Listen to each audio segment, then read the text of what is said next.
Live. It says we are live. Awesome. You wanna check it out for me? Check like music levels. I don't. Yeah.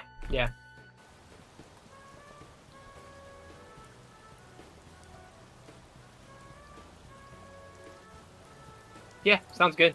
It sounds good to me. Okay, so we're good. Yeah, I think so. All right, we are live, I guess. Let me get chat up. So say I'm still hearing the stream from somewhere. Double check. Are you? I'm streaming to you in Discord. I'm not hearing this stream. Yeah.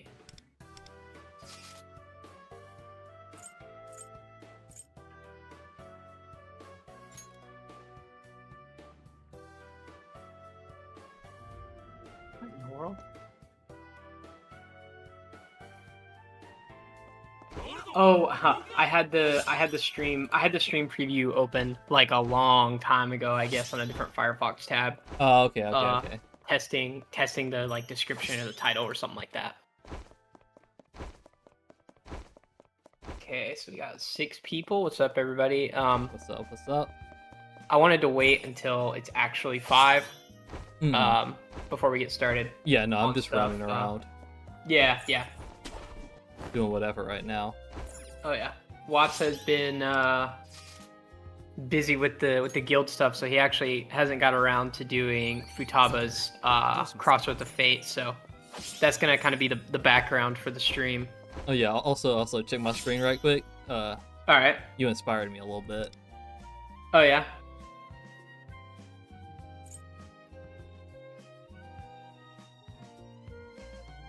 Oh shoot! Hold on. I'm watching the wrong shit. Oh, we're doing a poll. No. Did I miss it? Yeah. Look at it. Oh, okay. Yeah. Okay. Which one did you end up getting? I haven't pulled anything yet. What pack? The pack, yeah. The first 2 monthlies. Okay, cool. Well, yeah. No, I got the one-time pack, 2, and I got the first monthly because I have a feeling that the one-time packs are gonna reset at some point, and I want to have them bought before they reset. Yeah, I don't know if this is like just made up, but I've heard people say that the one-time packs are they reset every 6 months. Yeah, I've never seen any proof of that, but I know that like Genshin, which is like my only frame of reference for this kind of thing, their gym top-ups reset on the anniversary.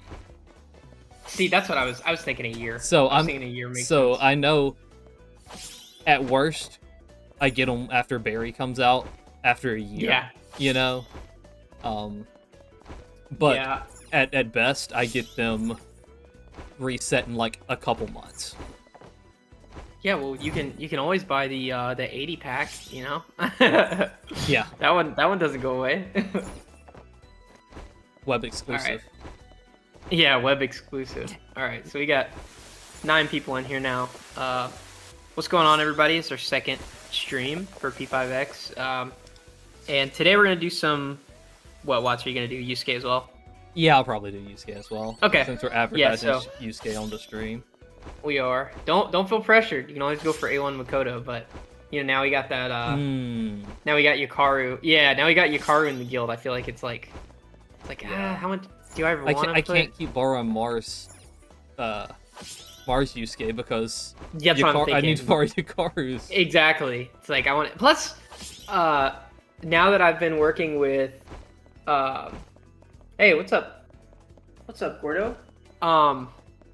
Now that I've been working with Yusuke more, making the builds for Cherish, I've been looking at his kit more. I'm like, damn, he's actually kind of cool. I think Yui soured me on counter type characters, but the way Yusuke's kit works, I really like.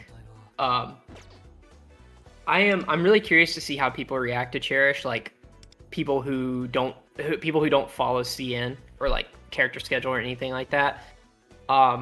I want to see what people think about him as a character, because I feel like I feel like even as a newer player that doesn't follow the meta, you can tell that Cherish as a Guardian role isn't super like versatile. Yeah, I mean, he's a lot better than any Guardian we've got before. Let's get that straight. Like, he's juiced. Yeah. But, no, like, he is. He's just Yukimi like on steroids. Yeah. And he does. You know, I was looking at his kit last night. You know, he has a reverse taunt for Yusuke. Oh, okay. So is it you like makes... target somebody and then? Yeah. He gives them a shield. I think it's his S2. He gives them a shield, and then has enemies attack Yusuke so that he can proc the counter. Okay. So he can also do. So he is literally just a Yusuke juicer. Essentially, is his entire support role. Yeah. I mean, that makes sense. Yeah. Yeah, it does suck that he has very limited like usability, but I really do think, especially after looking at his awarenesses, I really do think that they need to reconsider the 6-month thing, or maybe buff him. I would definitely rather them just get rid of the 6-month wait, but I know that's a very popular opinion. That's like people's biggest issue with this version of the game. I mean, yeah. Which is understandable. I feel like that's what... Wow, they should rethink the 6-month wait. Bold take right there. Yeah. It's the... Come to the farmer's market stream for the most cutting edge, never heard before takes. Yeah, guys, pull who you want. Pull who you enjoy. But,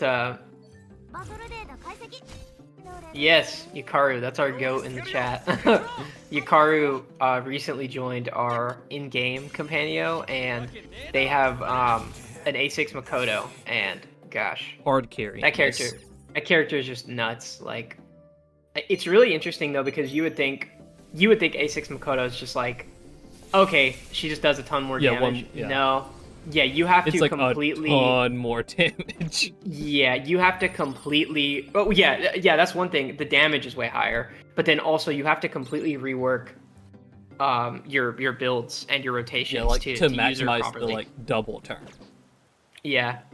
So is one thing I didn't understand, is the double turn, is that only once a battle? Or does it eventually cool down? No, it's the first time you activate... Or it's the turn you activate Crash Out. Every time. So if Crash Out goes away and then you proc it again, it'll come back? Yeah. That's insane. That's ridiculous. True Form says, you guys don't understand. People who pull them when they're limited will be disappointed when they go to standard. Excuses thought up by the utterly deranged. Man, yeah, it's true. I pulled both of them while they were limited, and I want them to go to standard. Like, yes, no, yeah, I agree. I think one like piece of evidence, I guess, because a lot of people really do think Cherish, or Runa is going to be where they stop. One sec. And I think some evidence for that is the fact that Marion, you think about how well Marion has scaled with like if she came out today on standard, it really would not change the meta of the game that much. Phoebe, now that we have Futaba, she would mix things up a little bit being in standard because we could get her awarenesses. But Cherish, there is no reason to lock Cherish behind a 6-month wait. Like, there's no reason. Oh, nice. Because 6 months from now, that's isn't Yusuke's power creep already out by then? 6 months from now? Yeah. 6 months from 10 days from now. Oh yeah, probably, because that's probably about when Puppet comes out. So Puppet comes to standard, and then Cherish is useless. So that just doesn't make any sense to me. So yeah, I could see them. I could see them getting rid of it for his, but would I bet money on it? Definitely not. And the other thing that makes me think they're gonna stop after Cherish is they said something in that very first stream where they mentioned it. They said something about the half anniversary. Okay, yeah. Yeah, I remember them specifically saying something about the half anniversary. So maybe after that, everyone will go straight to... Okay, standard. Yeah, I think that's how they should do it, because Cherish makes 0 sense not going on there.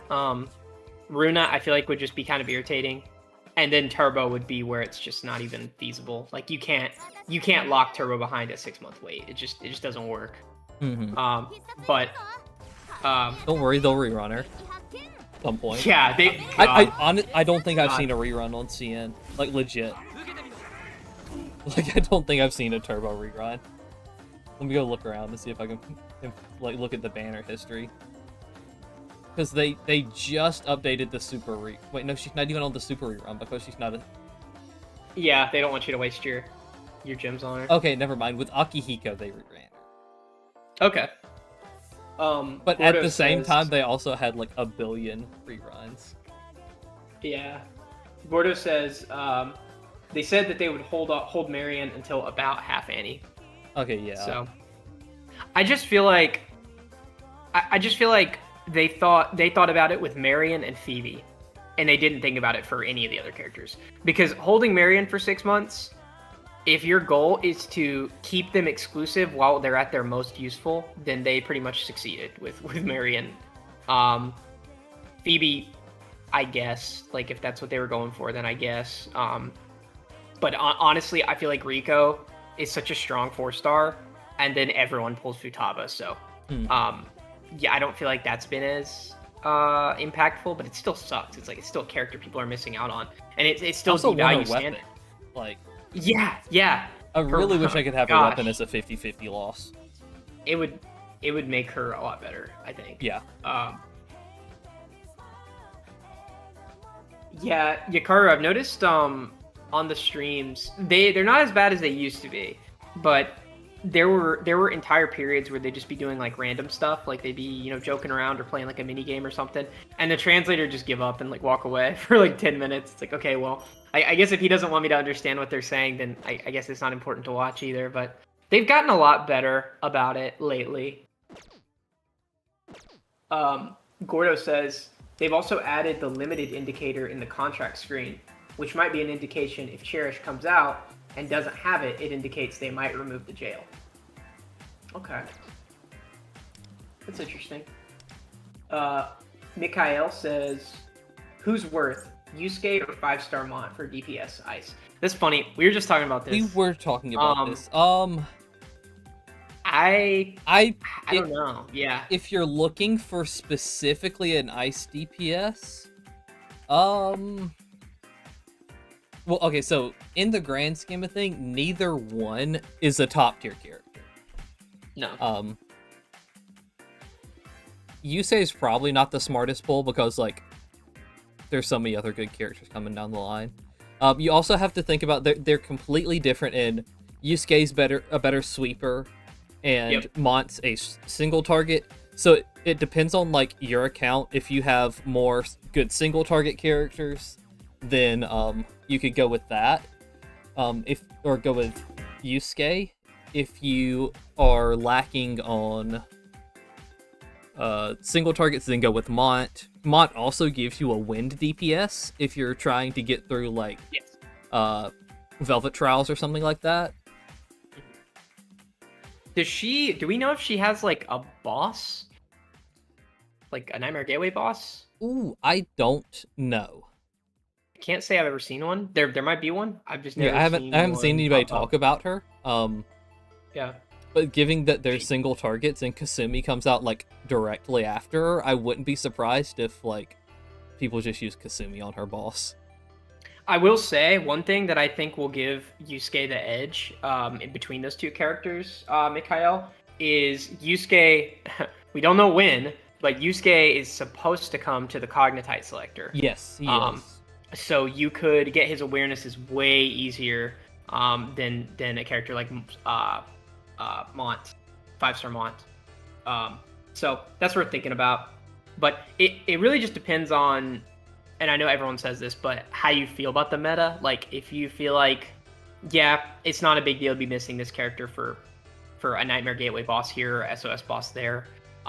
Personally, I have A1 Mesa, and my score in 8-star SOS has still been high enough to. I haven't even done the Yusuke fight because I know I'm pulling him, but I haven't even done the Yusuke fight, and I'm still in like top 200 in SOS. So personally, I feel like missing one character is really not the end of the world for the meta in this game, but sometimes they'll get your ass.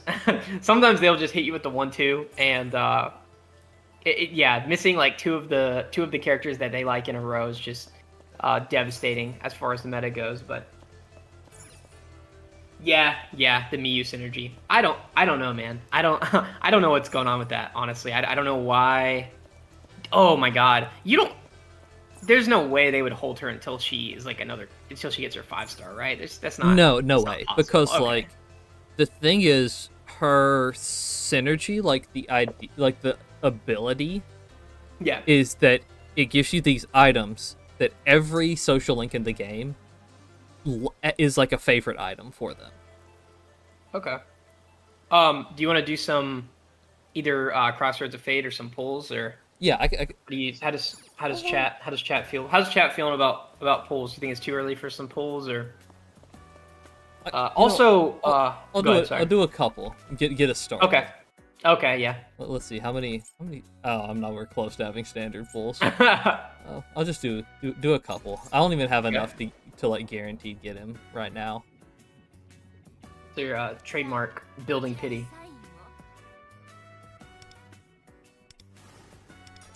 Let's see. Yeah, I want to know hear what they have to say about. I mean, I bet they won't even acknowledge that she's late. Okay. Yeah, they always talk like they're talking towards, like, I don't know. They it's a act little annoying. like we don't know what happens on the other version.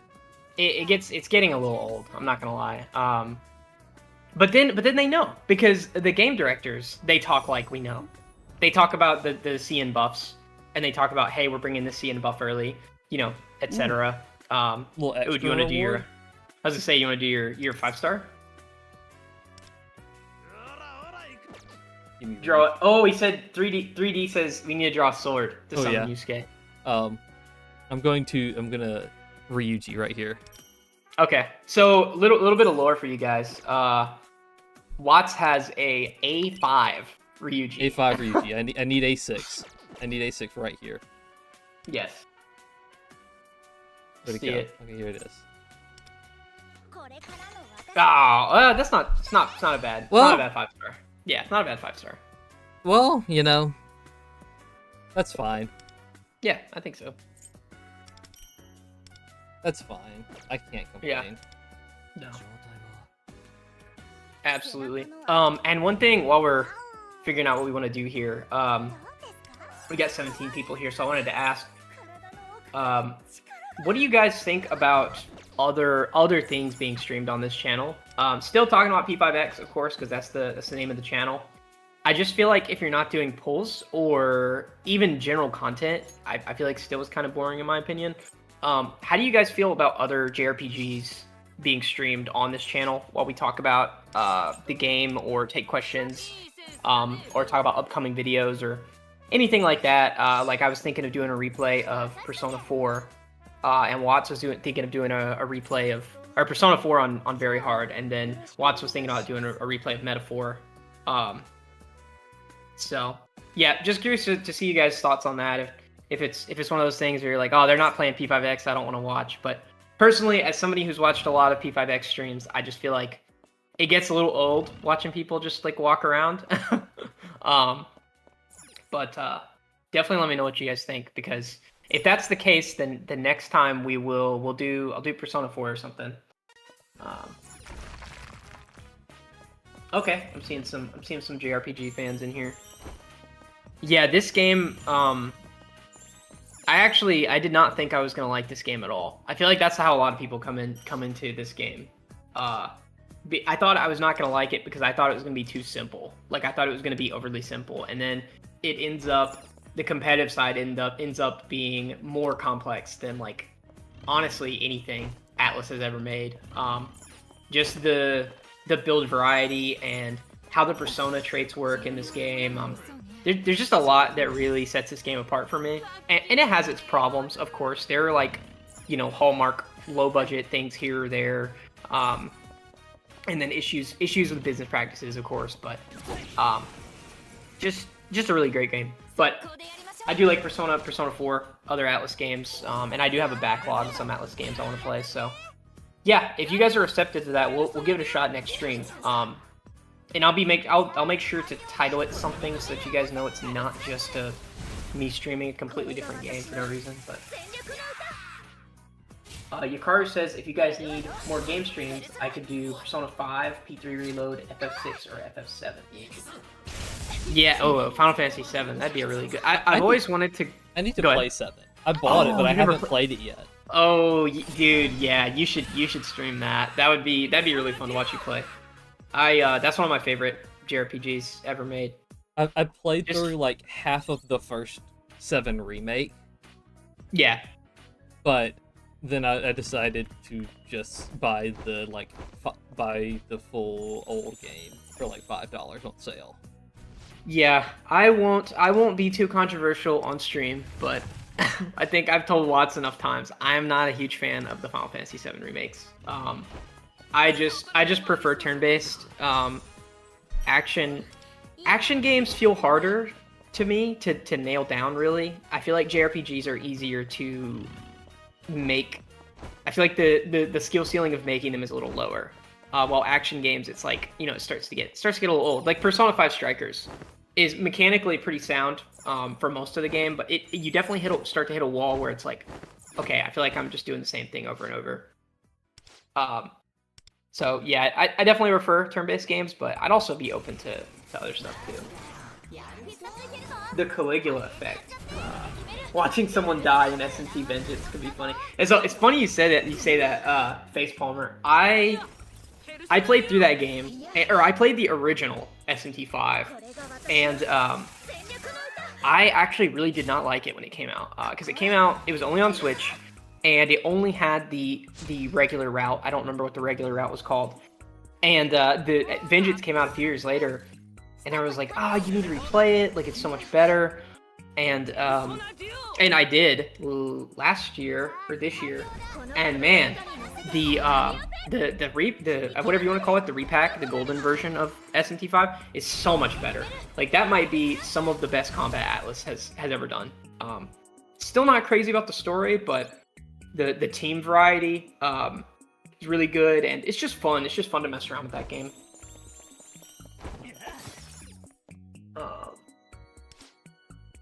Not a fan. Gordo says I'm not a fan of the combat in the 7 remakes.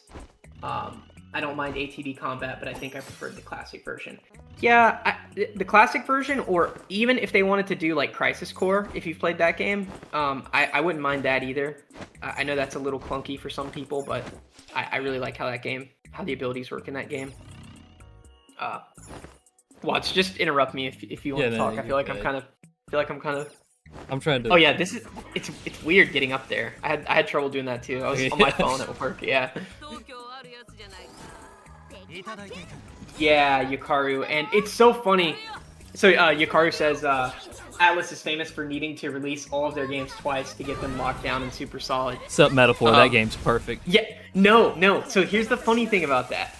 They said with Metaphor that they would stop doing it, and now everyone's like, "Where's another version of Metaphor? Like, we need a version of Metaphor with the cut content."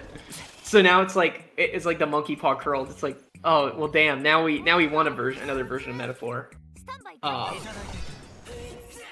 Because yeah, I do want to see what that extra party member would have looked like, and all the other cut stuff. Yeah, Face Palmer says apparently there was some nasty level scaling incentivizing you to grind. Didn't play OG, but I've been able to clear bin. So just to give you a little bit of insight, Face Palmer, Vengeance added a new the Vengeance story path, which is way better. It's still not crazy good to me. For me, the bar of SMT narratives is SMT4. I love that game's story. The characters, it's just great game. But it was more than just the scaling and things like that. If you remember the things you can slide around in the open worlds, those were just not in the original. So you're walking everywhere. There's no shortcuts. Barely. I don't remember there being any fast travel points. You're just walking everywhere, and it just made me not it made me want to stand in a corner and just grind somewhere and not really bother with too much exploration, just because of all the walking. So that there's a lot of QOL stuff really, and not even QOL in making the game easier, but more in like making it less of a chore, if that makes sense. What do you think about? No, it. Oh, go ahead. Sorry. What do you think about Trueform saying that they prefer Atlas repacks over a DLC?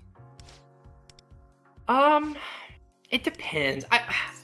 I have the controversial opinion. I think sometimes it's a terrible idea because Persona 3 is a great example. Persona 3, they literally cannot win when they do stuff with that game. Because Reload, obviously an amazing remake, but because they've segmented that game so much, you have FES, where it's like, I don't know. You have FES and portable, and they just have not been able to nail both sides of that coin because they've remade it, or, you know, air quotes, remade it twice, and just added different levels of content. I think when they do it the right way, another controversial opinion for me, I am actually not a fan of the original Persona 5. I think the final boss is super weak. I think the story the pacing's a lot worse in the original. For those of you who don't know, or you haven't played OG5, the Cliff Notes version is Mementos doesn't have Jose in it, so you don't level in Mementos, and it's a lot more grindy. Maruki obviously isn't in it. Kasumi isn't in it. And then just like Persona 4 Golden, there's a ton of side stuff that's not in the game. That's not really my issue. I think Maruki and the rework to Mementos and some of the story beat stuff fixes that game a lot more for me. It takes it from like, I don't know, a 7 to like a 9. But then there's Persona 4, where I feel like Persona 4, because I played both versions of that game, Persona 4 was already an amazing RPG. And the stuff they added in Persona 4, it's really not... The golden ending is really beautiful, and it's total fan service. I love it, obviously. But of the 3 remakes we have, I think Golden has the least, like, you have to play it type stuff, other than all the quality of life improvements. Yeah. As for things to see in improvements in the 4 remakes, something I personally would like to see is I would like for them to make a lot of the social links less skippable. Yes. Because my first time playing through 4, I missed so many of the social links because I just like didn't do the jobs. I didn't realize how important the job system was to that game. I think they need a day. You know how in Golden, so in the OG, the scooters go into not Shichiri Beach, Okina City. That's just not in the original. Okay. So they inject a day into Golden where they do the scooter exam, and they show you can use the scooter now. I think they should have a day like that in Persona 4 Revival where you're forced, air quotes forced, to go to a job, and then it's kind of like, hey, if you go to jobs, every now and then you'll start a social link with the people you're involved with there. Because I've seen that over the last couple of years, a lot of my friends have played Persona 4, and I've seen that as like a recurring issue, is people not finding death, which is a really good social link, not finding the tutor, or the kid you tutor, not finding the teacher, which is a shame because Persona 4 has some good side social links. I think Persona 5 has some of the best side ones, but Persona 4s are solid. Especially with that game being more about a focus on like people than like drama. I think you miss a little bit of that game if you don't at least check out all the social links. I don't know. I feel like they can't add the Marie stuff as a DLC because like it's too like interwoven. Yeah. In the Golden. story. So the reason Persona 4 I feel like is so poised to get a good remake, and I'm a little scared of this remake, I'm not gonna lie, but the reason, in my opinion, it's so poised to be a good remake is because I would say 80% of the fans of Persona 4 have played Golden and haven't played the original. So I don't think they would not add Marie. I don't think they wouldn't add Hollow Forest. Now, is there going to be DLC? Absolutely. Absolutely. With that crap they pulled with Reload, buying the stupid pass to get the answer, yeah, they're definitely going to do DLC. But as far as what they could do, The problem is Persona 4 has like infinite canon lore. It has the dancing games are canon, both of the arena games are canon, and then Persona Q is technically canon as well. So they have a ton of stuff they could make DLC. But no, I don't think golden content will be DLC. I just don't think that's practical. Yeah, I don't know how they would do that. Yeah, there is something to be said for just finding stuff too, Face Palmer. I don't know. I am a Persona 4 glazer, so I can't be trusted to criticize that game very well. I also played it a long time ago, so you know, my standards for like QOL and things have changed over time. They don't have the whole Persona 3 thing of like which edition. Yeah, exactly, Yakaru. That's why I feel like the remake is going to be really good, because Persona 3, they had multiple paths. They're like, hey, do we want to develop the answer, which is like a 30-something hour expansion, or do we want to develop FemC, who, air quotes, completely changes the game? She doesn't really. She does, but she doesn't. Like, you know, they'd have to make portraits. They wouldn't have to make a model, because wasn't she in dancing? Or is she not? I can't remember. I don't know. I haven't seen anything about the dancing. I think she was, but I can't remember because people have made so many fan... I'm pretty sure she was. But point is, you know, they wouldn't have had to make that many assets. You know, she wasn't going to talk, so, you know, just a couple lines, you know, like 100 names of the personas and stuff like that. The social links would have been the main expense for that, because Junpei has to get one. And... Junpei has to get one, and Shinji has to get one. All the guys have to get one. And if they really didn't want to add her, I honestly feel like they could have just gave the guys their own social links anyway. Because Junpei's is really good. Even if you don't romance him in Portable, he has a really good social link. So. I thought he didn't let you romance him. Oh yeah, I've never done it. I'm not gonna lie. Yeah. I just wanted to see the not to spoil, but I mostly played that game to see the Shinji thing. I won't spoil that, but yeah, I saw because you're not able to get him to rank to the like romance level before his thing happens, and when you like confess to him, he's like, yeah, you're cool and all, but like not like that.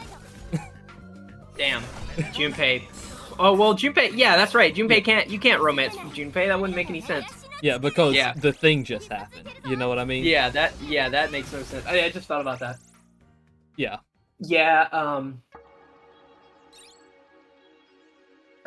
Face Palmer says reload is bad because you can't choose weapon types. 90% of P3 playthrough features first hand, one hand two.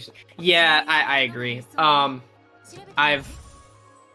There are points people make against reload, and I've played FES. I played FES and Portable, and reload is just there's really no argument you can make for having people play FES or Portable. Portable, especially the version we have on Steam, you know, you can mod it up and kind of make it a little better, but it's rough. Especially Portable, I feel like people have a lot of nostalgia for.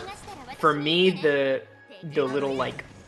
I always am going to prefer the little chibi models of the characters, or having them fully 3D rendered, like Persona 5, over just having portraits. There's something lost for me with that, where the scenes aren't as engaging, and I'm not as interested. Like, I feel like I can look away and just listen to what they're saying.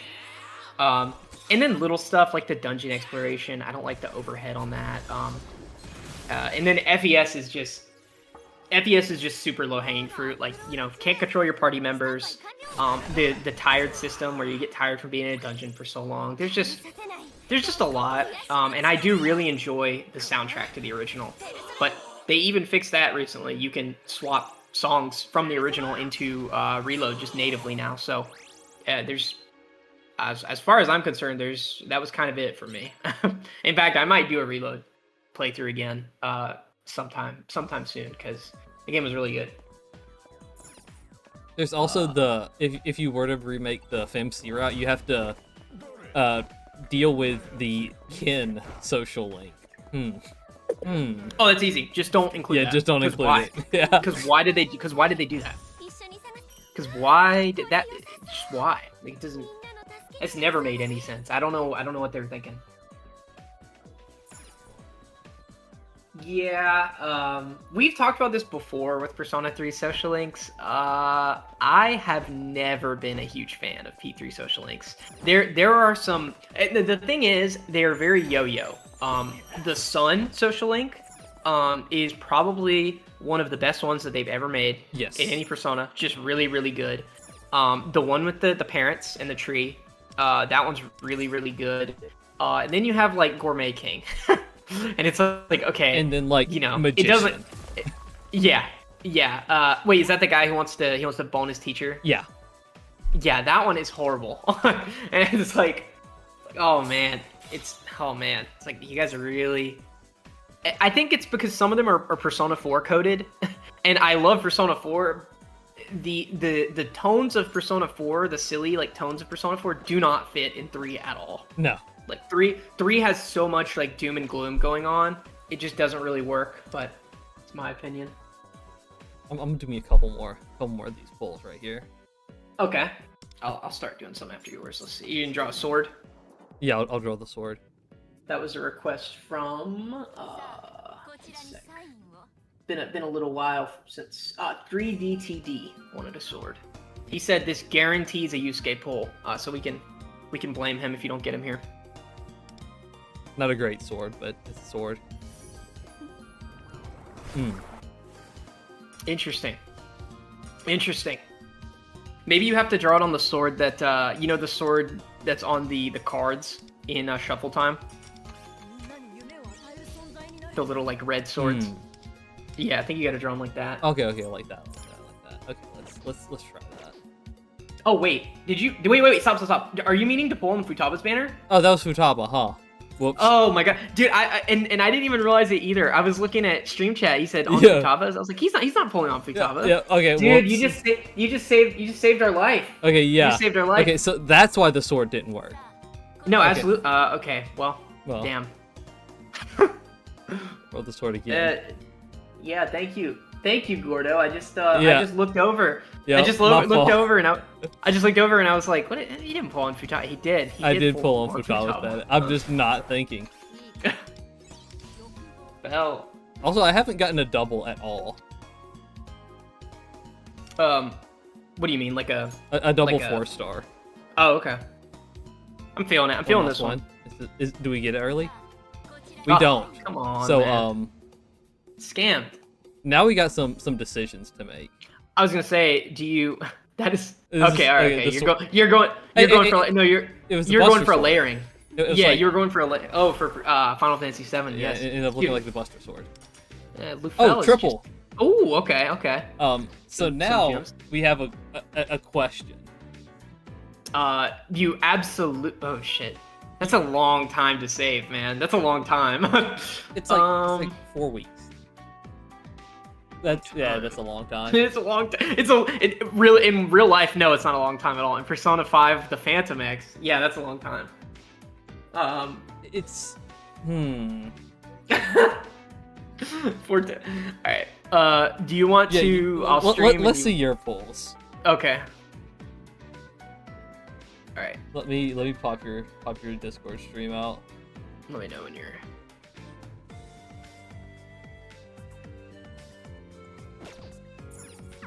Okay. Yeah. Are we going? We good? Yeah, let's do it. You got noise as well. Yep, should have noise. Okay, cool. All right, so what are we drawing, gang? I'll take some suggestions from chat on. I'll actually, I know we're delayed, so I'll do one. I'll draw a sword. I am at 0. 0 pity. I thought about doing the 80 banner. Yeah, I thought about doing the 80 banner, but I don't really want to. I think I'm gonna save the 80 banner for Cherish because I genuinely want Yusuke. No, I'm thinking about saving for Haru because I want a A1 R0 Haru, and like that's like 15,000 metajoules worth of pity I'd be getting rid of if I just got Yusuke on a whim. Yeah, I also kind of want to draw the Buster Sword. Okay. It's way too small. It looks like a kitchen knife. Yeah, it's mom's knife from Binding of Isaac. Yeah, the handle was too thick. Yeah, way too thick. I think that was the problem. The handle was too thick. Okeon surrounded by Pyrojacks. Whoa. The fox head outline. Oh yeah, man, draw the mask. It's this is gonna be really bad. Hold on. Let me accidentally close the stream. Okay. Buster knife. Yeah. Okay. We're feeling the fox mask. Hold on, I've got the stream up. Let me see how this looks. It's not gonna be good.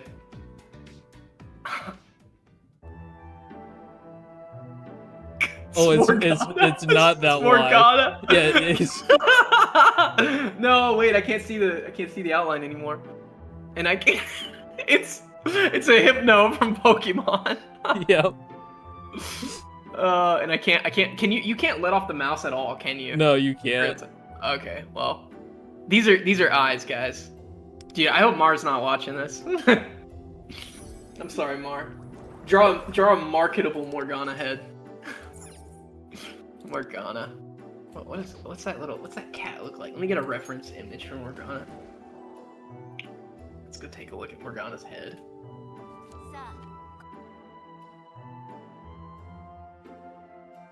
Morgana persona. Oh. Okay. Don't worry, I'll do it. No drawing. No drawing. No drawing this time.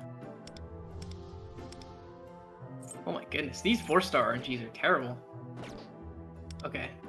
Here we go. This is the Morgana head, which guarantees you a fox on your next pull. I don't know if you guys know about that.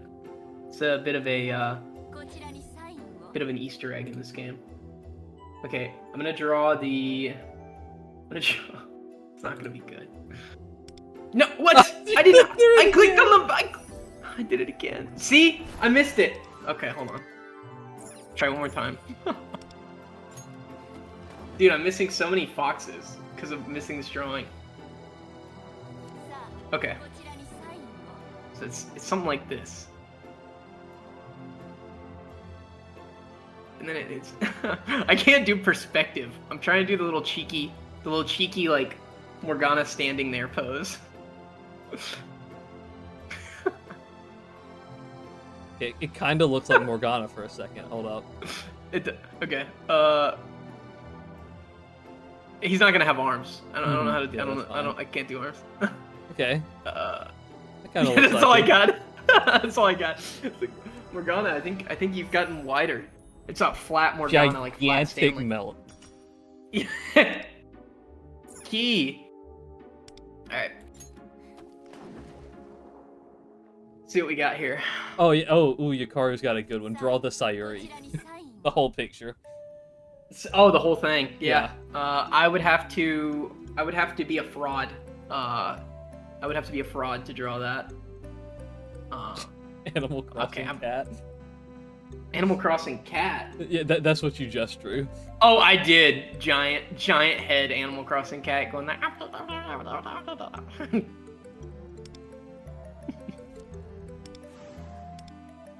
Okay. A double 4-star finally. Okay, we're at 70 pity. This is where I usually get my 110, so basically it's right here. No, not quite. Man, if I went to 100 and then you got like ridiculously early, I was gonna be mad. I haven't been nearly as lucky lately. She's not gonna be able to read it. She's like, what does this say? You said you wanted Leon? See? Yeah. Alright, and here it is. I was just trolling you guys. Here's the actual pool. No, not quite. I think we're going to pity, boys. I was prepared for this. Hence why I had... try a snowflake. That's a good idea. Let me get an artist reference extra image. reward. Ooh, get the extra reward. Yeah, let's do this. So I'm hoping. I just Should I even say who I don't want? I mean, everybody knows who you don't want. I don't want the actually, I do want. I have 34 gifts. Just don't know. No gold bowl. Yeah. I'm saving. Where? Okay, here it is. I have A5 on Morgana, so I'm either hoping for Morgana or an actual Morgana, so I can finish his 6 and start getting like a lot more meta gems for him, or a actual practical character like Rin or On. So. Okay. I took your Ryuji. Yeah, why'd you do that? I took your Ryuji, dude. Why'd you do that? My bad. I picked the wrong one. I clicked the wrong one. All right. Let's see if we can get lucky and hit him before 110. How about a double right here? No. You will get Leo, and you'll be happy. Also, I forgot to leave my. Hold on. I want to try something. If I tab, does tabbing out just like keep you from being able to draw again? No. Okay, it doesn't. All right. I'm doing my best snowflake here.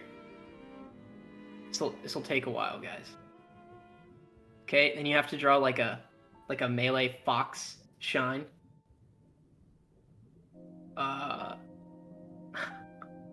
It's already a very malformed. You know how they say every snowflake looks different? Yeah. I've never seen a snowflake that looks like this.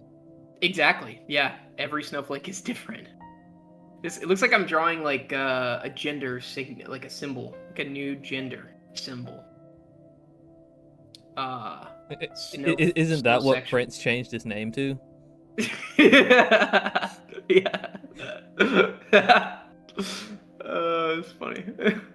Okay. I do not blame Merope if she never gives me anything before pity again after this, because what the hell is that? It looks like something that like boosts your network. Yeah, it's got a satellite dish hanging off the side of it. Yeah.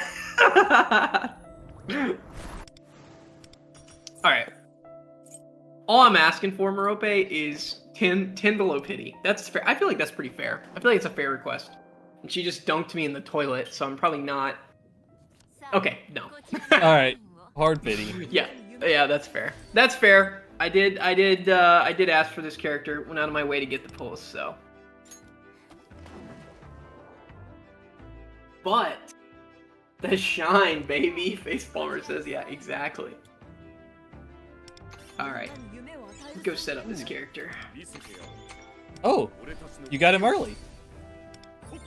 Yeah. Oh, no, wait, no, never mind. Hey. No, you didn't get him early. Yeah, that'd be sweet. Just like a couple pity early. Now you have to build it. I do. I've actually prepared a decent bit to build him. I don't think I'm gonna be in that bad a shape. But what you guys don't know is that now that I just completely lost my train of thought. Oh, I forgot to buy this. Whoops. Right. Dude, my Futaba could have had 10 more attacks this whole time. Alright. Insane. Now I gotta decide, do I want to... I can't, right? That's so many. Yusuke? That's 15,000 meta jewels I'd be losing. Oh, pulling him? Yeah. Oh yeah, are you pulling for the sword? Oh yes. I have the pulls and everything. What? Yeah. I forgot. More pulls. Switch back over. More Yes. More pulls. So this one I actually am going to excuse me. I actually am going to pity and then stopping. How long does his 13 days? Yeah, that's enough time for me to decide if I want to come back to it.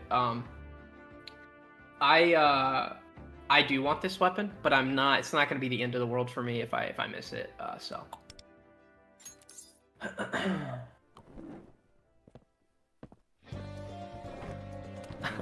This is so much more somber without the shop music. All right. Ooh, triple. Sweet.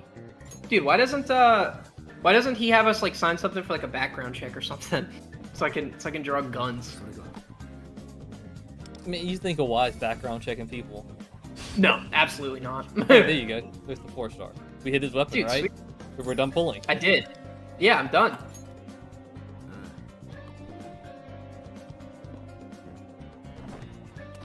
CY, one Yusuke weapon, please. You know what? I don't think I've set proper 50/50s for this. I think I just threw them on there. So let's... Yeah, I did.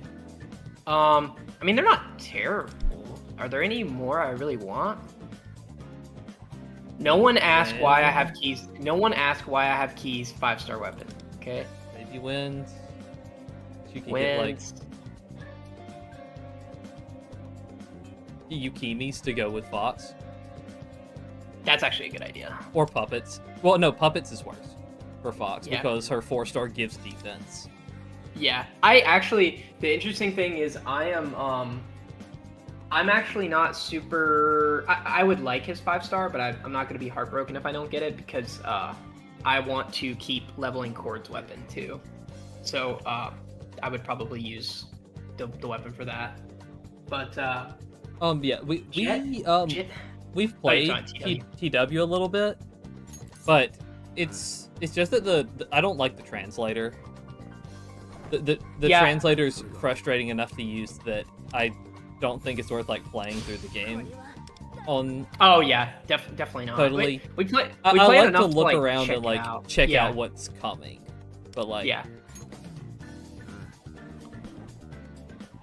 Yeah, I just enjoy doing the actual like story content and new stuff through global.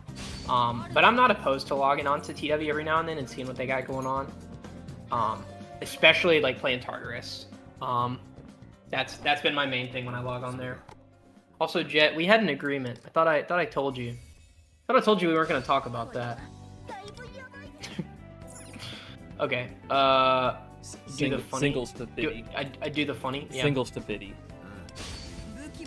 Alright. Yo.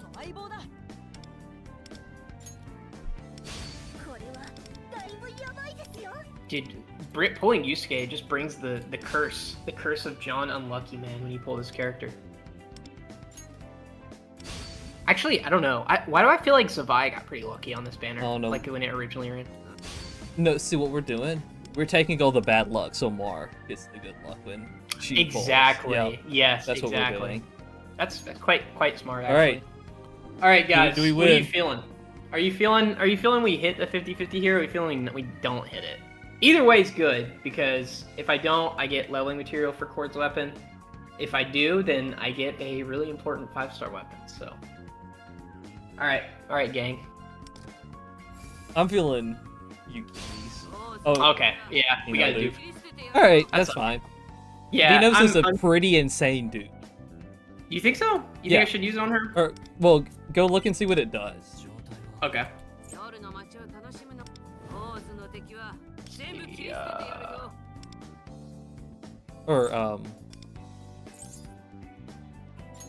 Or you can.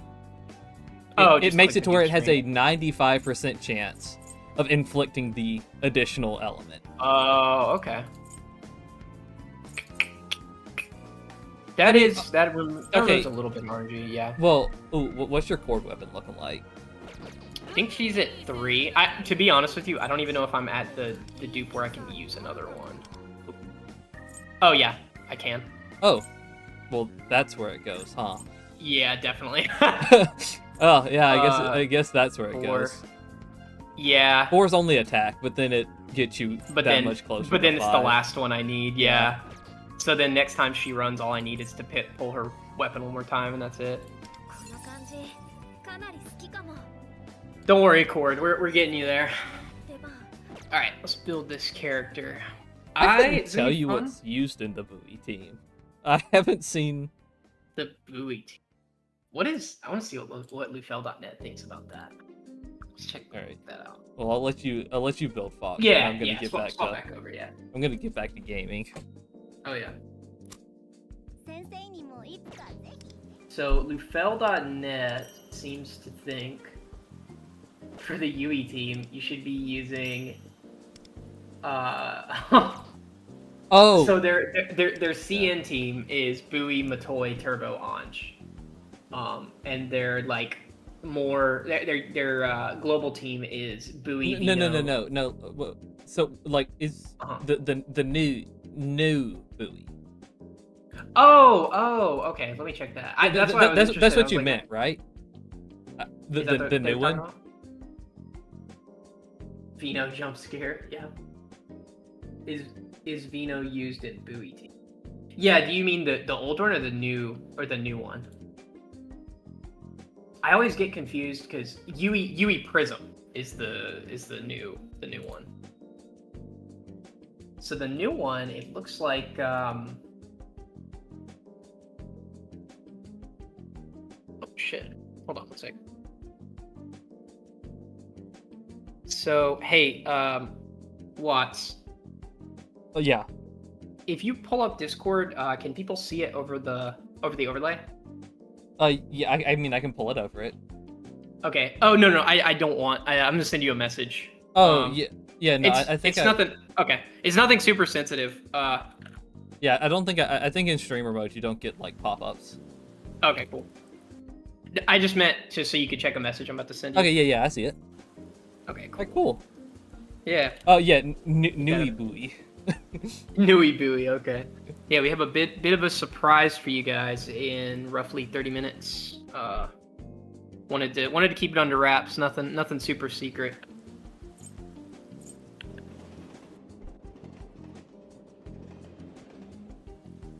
Oh, no. So not 30 minutes. Sorry. Nearly immediately. Oh, okay. Whoops. I misread the message.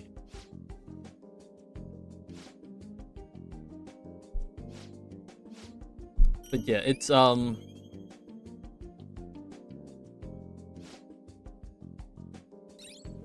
yeah, so what is?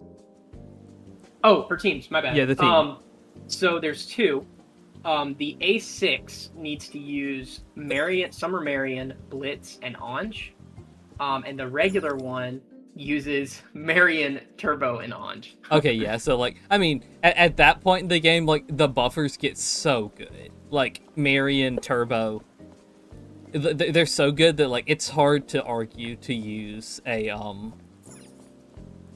any debuffer, like especially a 4-star one, because over them. And I don't think that Bowie synergizes with like the elements like Makoto does. Yeah, it is interesting to me though. That's a cool thing to point out though.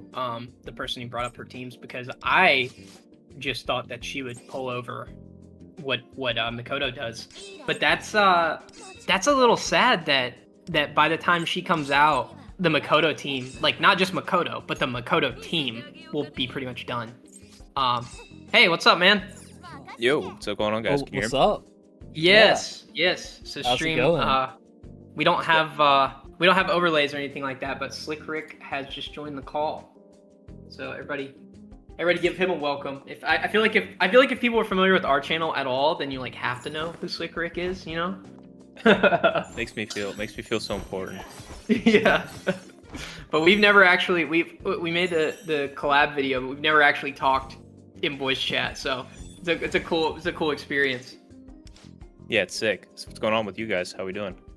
Good. I just missed. Yeah. I just went from 0 to 110 on the Yusuke banner. Yeah, and I'm sitting at 100 too, and I'm not sure I want to spend the pity. Yeah.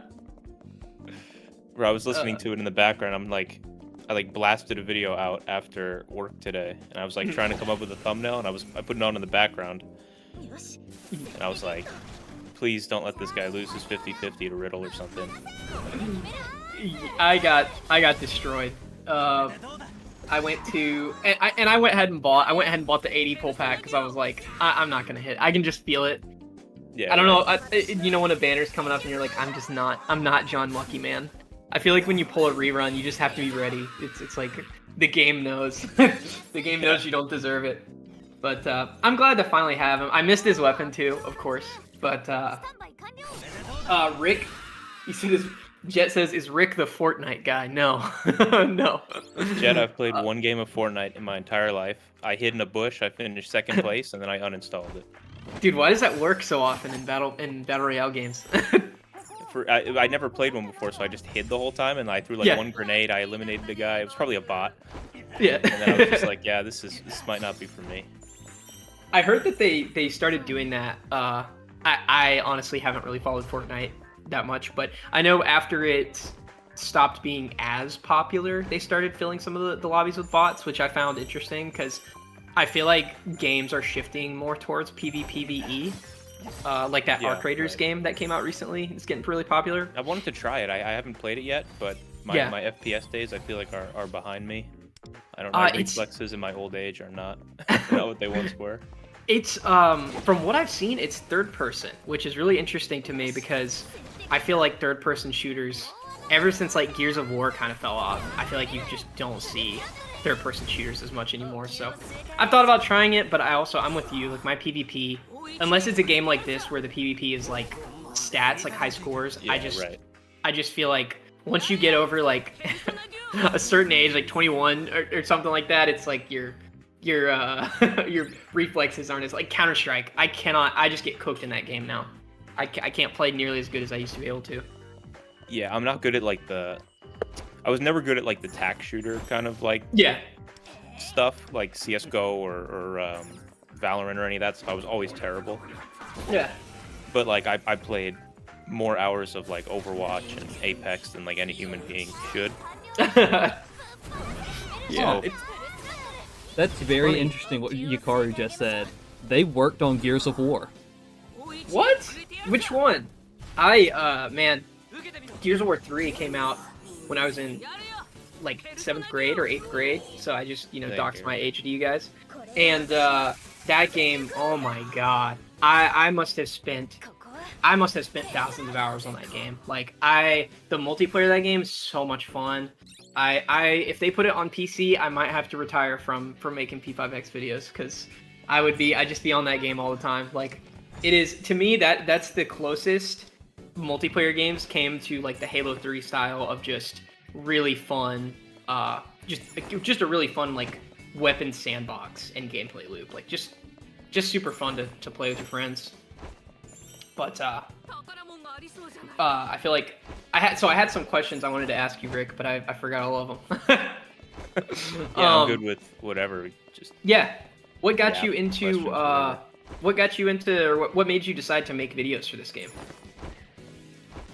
So I don't know if you guys felt like this, but like when you're like a kid, like in middle school or whatever, like every kid I feel like wants to be like a YouTuber at some point. Like you know what I mean? Like oh, I can play video games for a living. Like this is like yes please. And then so like I started like 10 channels like over my my youth. Yeah. And like you would never even post a video. Like you do like all the profile, like you do all the stuff, you'd have all these ideas, and then you would just like be too nervous to like film it and actually do anything. Yeah. And so I started playing this game, and then I don't know if you guys know Per Platypus. He's in Bears Guild. Yes. Yeah. He posted a video called, I forget what it's called. I'm bad at YouTube or something. And it was just kind of like documenting like his experience like doing the YouTube thing, and he's like, I don't know what I'm doing. He's like, I just post videos every day. I do stuff I like, and then I hope for the best, and I just stay consistent. And I was like, yeah, I guess I could do that. Yeah. And so I just posted one, and yeah, it's kind of just kept going because I've actually enjoyed like making them for the most part. It's very fun, and I feel like when me and I think I've told this story a couple times, but I was not super excited for this game. I really like Atlas games, and when I heard that they were making a gacha game, I was like, oh, it's just gonna be like Fire Emblem. They're gonna make some money, and they're never gonna make another like main series game again, or they're gonna go a certain direction. And of course, it comes out, and I'm like obsessed with it. So, and when the content sort of dries up, we're like thinking of things we can do. We're like, let's make a Discord. Let's make a guild. And then eventually we were watching some of the videos, and I was like, I think we could do this. I was like, I think we make videos for people. There are certain things I feel like people don't understand, and no one's really made videos on them. Right. And not to glaze your channel or anything, but I think when you started making them, we were like, yeah, these are like what the kind of thing that I want to make. Like I want to, because in your earlier videos you talk about like yapping. You're like, oh, sorry for all the yapping. Right. Before I explain, it's like, no, I'm trying to understand why you're using these moves. Like, why are you doing this? What is the benefit? Like, other than just getting big number, why is that happening? So, yeah.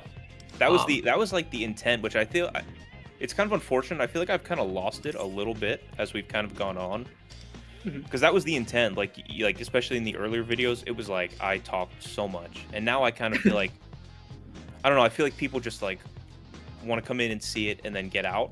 So it's like, all right, I'll just kind of shorten them, which is why I've started to make some more like the other general stuff, and I've enjoyed making that way more. Like I'm not even gonna lie, I don't even want to make the Guild Boss videos. They're so brutal. It's so fun, and the general videos are so fun to make, and like because I'll learn stuff about the game I didn't know, and like I'll post my videos on Reddit every now and then just to see. At the first time I did it, I was like, man, I hope they don't think this is like self-promotion and just ban me immediately. But no, they were actually really cool. And I posted our newest, the one you're featured in, and a guy had a really interesting comment. He said, maybe you could take this advice, because I think I'm gonna start doing this. He said, one piece of feedback.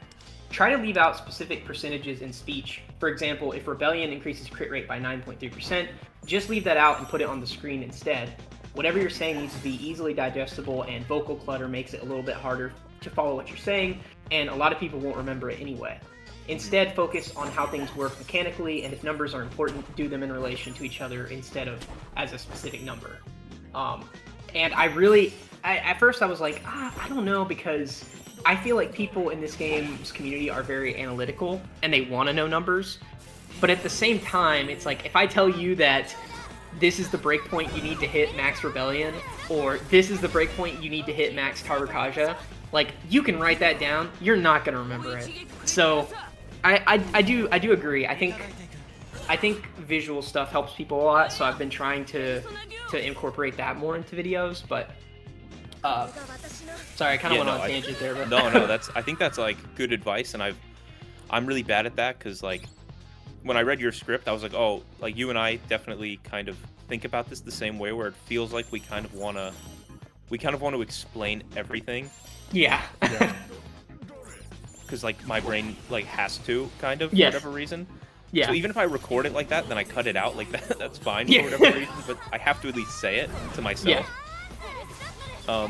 But that's kind of what the point of like the overlays was that I started doing, because I would literally record like these 6-minute like intros before the fights and be like, okay, you should do this if you do this and this and this and this, and then people would comment like, hey, what do I do if I don't do this? And I was like, oh, no one sat there for my 4 minutes of just like talking of this to a screen of nothing. Yeah. And so I just started putting it on the screen, and I think people like it, and it's easier, and it actually ends up being easier for me because I don't have to explain everything. I can kind of take my time in Canva and just like write it all out, and then they can pause on the video if they care to read it. Yeah, and I think infographics, I think people really like them. People respond a lot better to, which, I mean, when you say it, it makes a lot of sense. You know, a chart versus me like telling you a bunch of stuff. But I don't know. Right. It's just one of those things you don't really think about, especially being newer to content creation. That's another thing. Had to do like a million takes for some of these like persona passives, and like I should release like some of like the bloopers. Because I get angry after a while. Like if I mess it up like 6 times, I'll just like curse into the microphone and I'll be like, I hope I don't forget to like edit this out at that point. Yeah. And like people are watching and I'm just like screaming into the mic. Yeah, yes. That's pretty funny. Yeah, you were talking about, you know, being a kid and making YouTube channels and stuff. I actually did make YouTube videos like 10 years ago. And I had a fairly decent channel. I did like videos about like facts in video games before like Did You Know Gaming and stuff like that was really doing things. Like I did one for Fallout 3 that was just like a ton of hidden stuff in Fallout 3 and Easter eggs and things like that. Right. But my channel was just super, I don't know, not very good etiquette, like YouTuber etiquette. Like I was 14 years old, So I was like Yeah, we were downloading clips of other people's videos and like stuff that I didn't realize was probably not polite. Like definitely should have credited other people. And then by the time I decided to do something like this, I was like, I just want to start over. I think that's a better idea. And yeah, it's really worked out. I am surprised at like you are with your channel, the traction, and how supportive people are in this community too is really cool. Really cool to see. Absolutely it's been insane. Yeah, it's like there was one. I'm not trying to brag too much, but there was one night where I was at work because I work. That's how I do a lot of my scripting and like editing of pictures and stuff. Is I work overnight and there's just not. Sometimes on my shifts there's just nothing to do, so I'll do like infographic editing and stuff like that. And I was looking at the analytics the other night, and it said we gained like 200 subscribers or something like that in a day. And I was like, I was texting Watts, even though he's asleep. I was like, "There's no way, dude! Like it's bugged. Somebody's like bought at our channel or something." And no, they're real.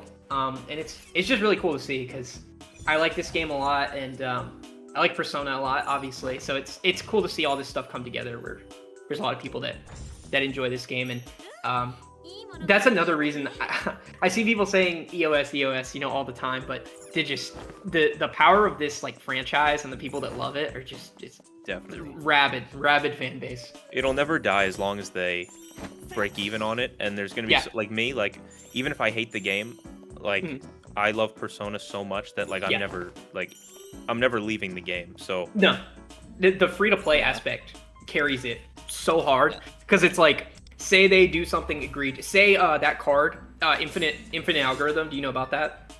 Yes, I'm not looking forward to how they implement this, but yeah. Yeah, me and Watts think they either don't or it does not have the spending requirement, just because they haven't done a spending requirement thing in this game yet. But either way, say they implement that and it's the exact same. I think even if they did that, I would go from a spender to a non-spender, but I would still play the game. Just because I have to see, there's some things I just have to see out. Like I have to see Tartarus, I have to see the Persona 3 stuff. Yeah. Like they're not going to let this game die before the P3 collab, and that alone's going to fund them for another half year. It's going to be, I'm telling you, Gacha Tracker that month for JP is going to be insane because they polled Japan's favorite JRPG, I think like 7 or 8 times in the last 15 years, and Persona 3 is consistently in like the top 6. They love some Makoto Yuki. Yeah, they've loved that game since it was just regular Persona 3. Yeah. So it's gonna be nuts, and that's gonna be my A6 character. I'm really looking forward to getting all those characters. They know how to play my favorite of them, so I'm very excited for it. It's so good. We were actually, I want to hear your thoughts on this. We were actually talking about, and people responded pretty positively to it in chat, playing something else. Because I feel like a lot of streams for this game are, hey, let's talk about the game while I like walk around in daily life, or hey, let's talk about the game while I do pulls. Which is, the pulls totally fine. People love watching pulls, but 80 pulls is like over $100, so I can only do that so many times before. Yeah, that's only once every like 2 weeks. Exactly. At the shortest patch length. Yeah. So, I was asking the stream, what do you think about? Excuse me. What do you think about other games, like either like Dragon Quest or other Atlas games, or preferably I don't really want to branch out past that. I feel like if I played like a or like maybe a party game with the guild, I wouldn't mind something like that. But and people are responding pretty positively to it. So I think next time, I know you're talking about a potential other appearance. I think next time we might play something like Watts has never played Final Fantasy VII, so we were thinking about that. Or I was thinking about doing a Persona 4 very hard playthrough. Original Final Fantasy VII or yes, OG remake? 7. Okay. I've never played OG 7. I literally never played a Final Fantasy game. Oh, and man. I bought like the 2D remakes or what? Not remakes, the pixel remasters. The pixel remasters, yeah. Mm-hmm. And I was like, you know what? Because another how do I explain this? Like I can't play Final Fantasy 7 if I haven't played 1, 2, 3, 4, 5, and 6 first. I understand, yeah. I can't like watch season 2 of a show if I don't rewatch season 1. Like it just bothers me. That's fair. Yeah, no, that's fair. But of course, like thinking that and then actually doing that are two different things. So I finished the first two games like 100% of them, and then I was like, all right, I just want to play Rebirth or the remake. Yeah. So then I played it, and man, I love that game, and I kind of Oh, want yeah. to go back and play like the original because It is- turn-based games are my favorite style of games. So I will. Chat's gonna expose me if I don't say it. But I do not like the remake to 7. I just Did you like the original one? yes, first? I love Yeah, the so- original. The original 7 is one of my favorite JRPGs like ever made. Yeah, that would be kind of like in like 20 years if like remake. I don't know, they remake On the P5 and it's like an action RPG. We'd be like, Yes. this is absolute garbage. Like, It is get just this away from me. it's not even that for me. It's the rewrites too. But you're Right. coming at it from a completely like the opposite angle. So I don't want to. I want you to play that game and see what I mean by that. Right. And definitely let me know what you think when you do play it. It's great. Like one of my favorite things about that game is the materia system and how because characters they have flat stats and Barrett will have more HP than Cloud or Tifa will have higher strength than higher default strength than Cloud, but the materia changes how they work so much that you can just turn any character into anything. And that system for Final Fantasy has always been my favorite. But I need to dive more like into Final Fantasy. Like, I still Yeah. haven't even finished. I didn't even finish Rebirth. I forget what I got stuck on, and something else came out like right after. When did maybe this game? Maybe I played it like right before I played. This came out. that happened to us with Final Fantasy 14. so we got Watts into Final Fantasy 14, and Yep. I'm all the way caught up on that game. And Watts was really getting into it, and he was going through. I don't know if you ever played Final Fantasy 14, but it's notoriously long. Like to get caught up, it takes like a couple hundred hours. Is 14 is the second MMO. the second? Okay, wait. I played Yeah. one of them for like. So 11 is the one that started on PS2, and I think it's still Okay, so no, running. it's the newer one. So I played 14. Yeah. I say kind of same as you guys. I got MMOs. I kind of like all in, and then I'm done in like 2 weeks, and then I never play them again. Yeah. Yeah, I was obsessed with that game, so I feel you guys. Yeah. Well, the funny thing is, we were playing it, and Watts was like, or somebody said, "Oh, P5X is about to come out." We were like, yeah, I'll just hop on there for a little bit, and we never logged back on. Yeah, to I Final Fantasy remember 14. my first Yeah. the day P5X came out. I missed the first daily reset because I didn't want to get off 14 that day. Right. Yeah, it was. It's tragic. Very good game.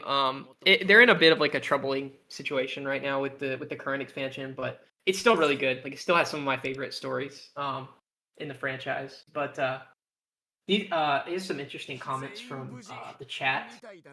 Jed wants your blooper compilation. Slick Rick. Jet, I try and hide that stuff away and delete it from existence so no one can ever see it. But I'm sure plenty more to come. So maybe someday I'll do like a bloopers reel and incriminate myself. Yeah. Facepalmer says workshopping a high-scoring SOS or Nightmare gateway could be interesting, and we could do that. That was actually so. If you caught our first stream, I think the VOD's still up. Watts did this giant like weapon comparison with her A1. It compared her A0, her A1, and 5-star weapon and no 5-star weapon. Or And Futaba. we Or Futaba, yeah. Right. who did I watched say? a little bit of You it. just the other said day, her. actually, I think. Oh, her. Yeah, it's because I'm looking at the stream. I'm looking at Futaba right now. Yeah, for Futaba, and that was our first stream. And man, I don't think we realized it was a good stream. It was like a great 3 stream. hours. Yeah. And I ran Yeah. Nightmare Gateway like 25, 30 times. Yeah, it was a great stream. Like I think it peaked at like 24, 25 people. It was really good. And people were really supportive. But man, I got like 2 hours deep into it. I DM'd Watts. I was like, dude, I gotta go. I gotta sleep for work. Like I can't keep doing it. So that's why today I was like, yes, an hour and a half. An hour and a half is good for a stream. Maybe 2 hours if it goes really well. But yeah, for sure.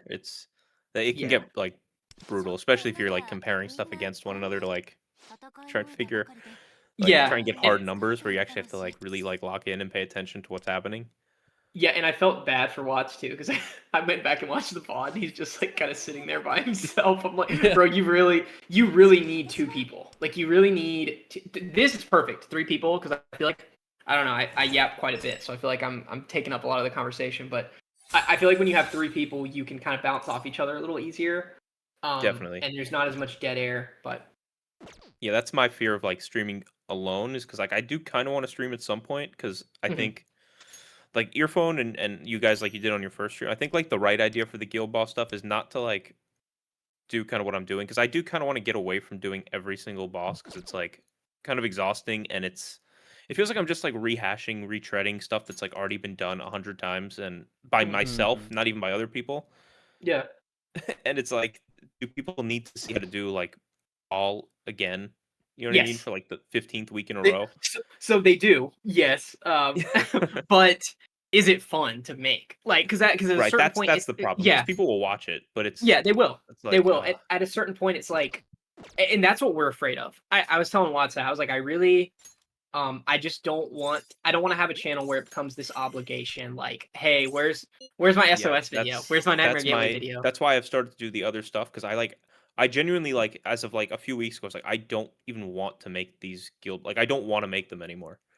But Yeah. like I'm not quick enough to make the other videos yet. I don't have enough ideas yet. So like I Mhm. kind of have to keep doing it. Then people have found the channel because of that stuff. So I do, like you said, I feel obligated to make them now, which Yeah. is I, not a good and, place to and be, but And the worst part is they're really good. Like they've gotten a lot better too. That's the worst part. Like right. the infographics are really good. I think maybe there's a happy medium somewhere where it's like, hey, you've already seen this boss be done with these Right. exact same constraints and it's weak phase. Like, weak phase ball. We've already seen this. The team hasn't changed. You know, refer to this video. Maybe there's a tiny optimization here or there, but that kind of thing. Right. I definitely think there's a happy medium somewhere, just because I feel the same way. We want to do like character build guide, and then if it's a DPS, that first Nightmare Gateway. That's I think that's what we're gonna try to do if we're Mhm. fast enough. But other than that, we're a bit afraid to get into all that because we already do a ton on this game, and it feels like I don't know. Yeah, that's kind of my problem, right? Is like what you just said, I think is like perfect. Like, okay, here's like a new character who's going to be used on this boss going forward. Okay, so maybe on each version of the boss, I do a Yeah, video for that. Or a new boss comes out for even the same element, like even if yeah, it's the exact same team, even if it's just a different boss and the rotation's identical, at least that's like kind of yeah, different. yeah. But the problem, like you said, is like how much is there to do in this game on like a daily basis Exactly. Yeah. without a new patch? So like what 18 days is this patch in total, right? Yeah, this And this I'm one is trying to post a insane. video every day, and it's like without these boss videos, like I don't like Oh there's no yeah. chance I'm doing anywhere close to 18 videos. No, yeah, we're lucky to do like I don't know, two a patch. A two a patch. I can't imagine trying to do one every couple days or It's one just kind of what every I got into, but I yeah. probably like it's not sustainable because I like I don't I um don't I feel I kind don't of burnt think out on it. But I don't think because of the quality of your videos is really good. I don't think people I think you're in a good spot because I don't think people would be like, "Oh, where's Rick? He stopped daily posting." Um but I also think people would like look forward to your stuff more. You know what I mean? Like I don't yeah, know, for sure. and it's not like I could be wrong, but it's not like you don't or you. It's not like you have an established schedule for uploads, as far as I've seen on your Right, no, channel. it's literally been Um, like some patches it's like I'll do the videos and then there'll be like 8 days if I don't post anything and then yeah, the last 3 weeks it's been like I've missed one day I think in the last like 20 something days.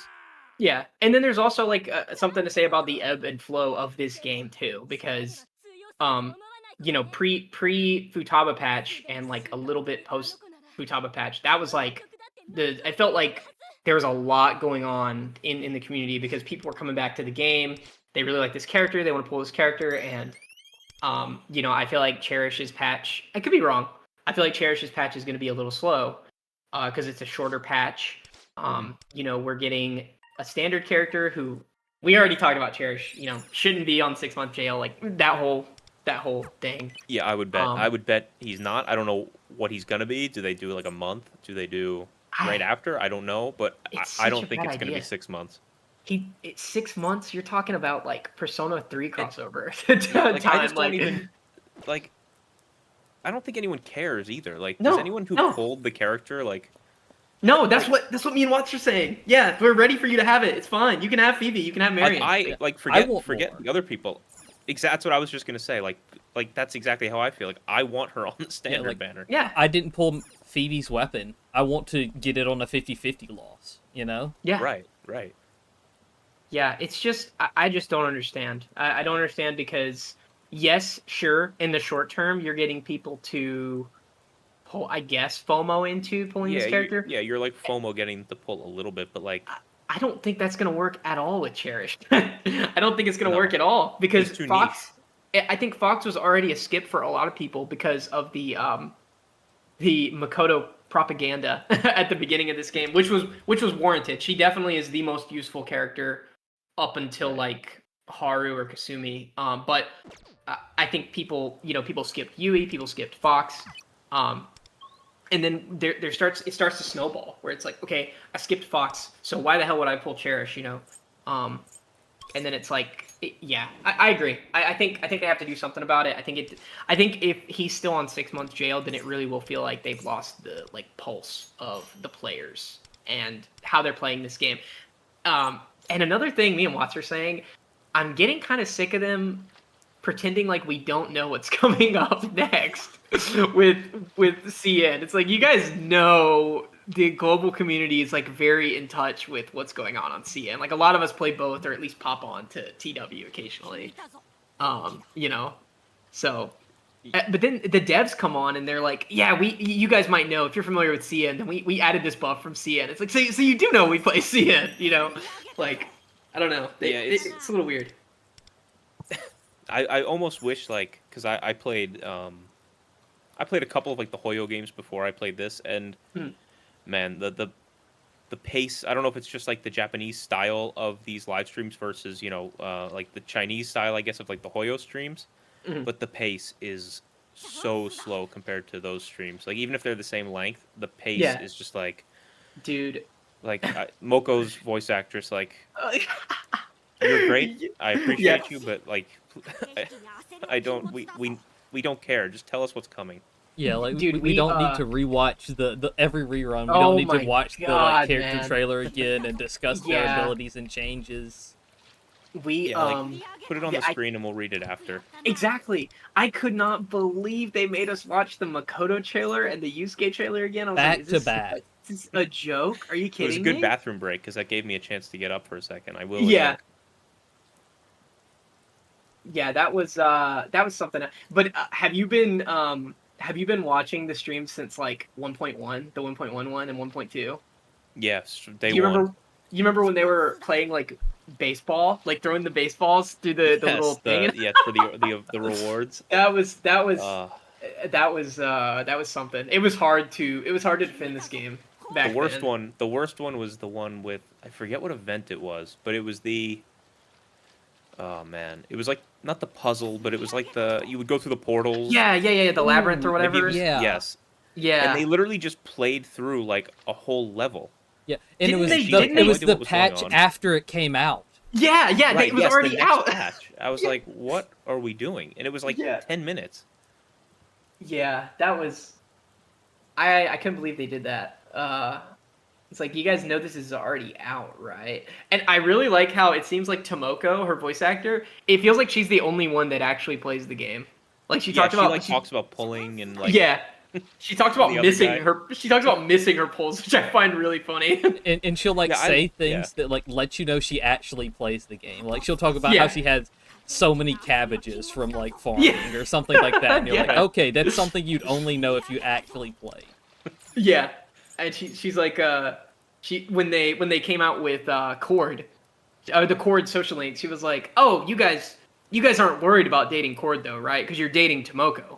And she like looked right at the screen. And then when the what is it, the thing called you can buy for gyms where you can break up with your the rewind time ticket or whatever. Yeah. That she was like, you guys can rewind time and you can date Tomoko. And she's just plugged the Tomoko romance several times. So She does yap a bit, but I also think she's the funniest one.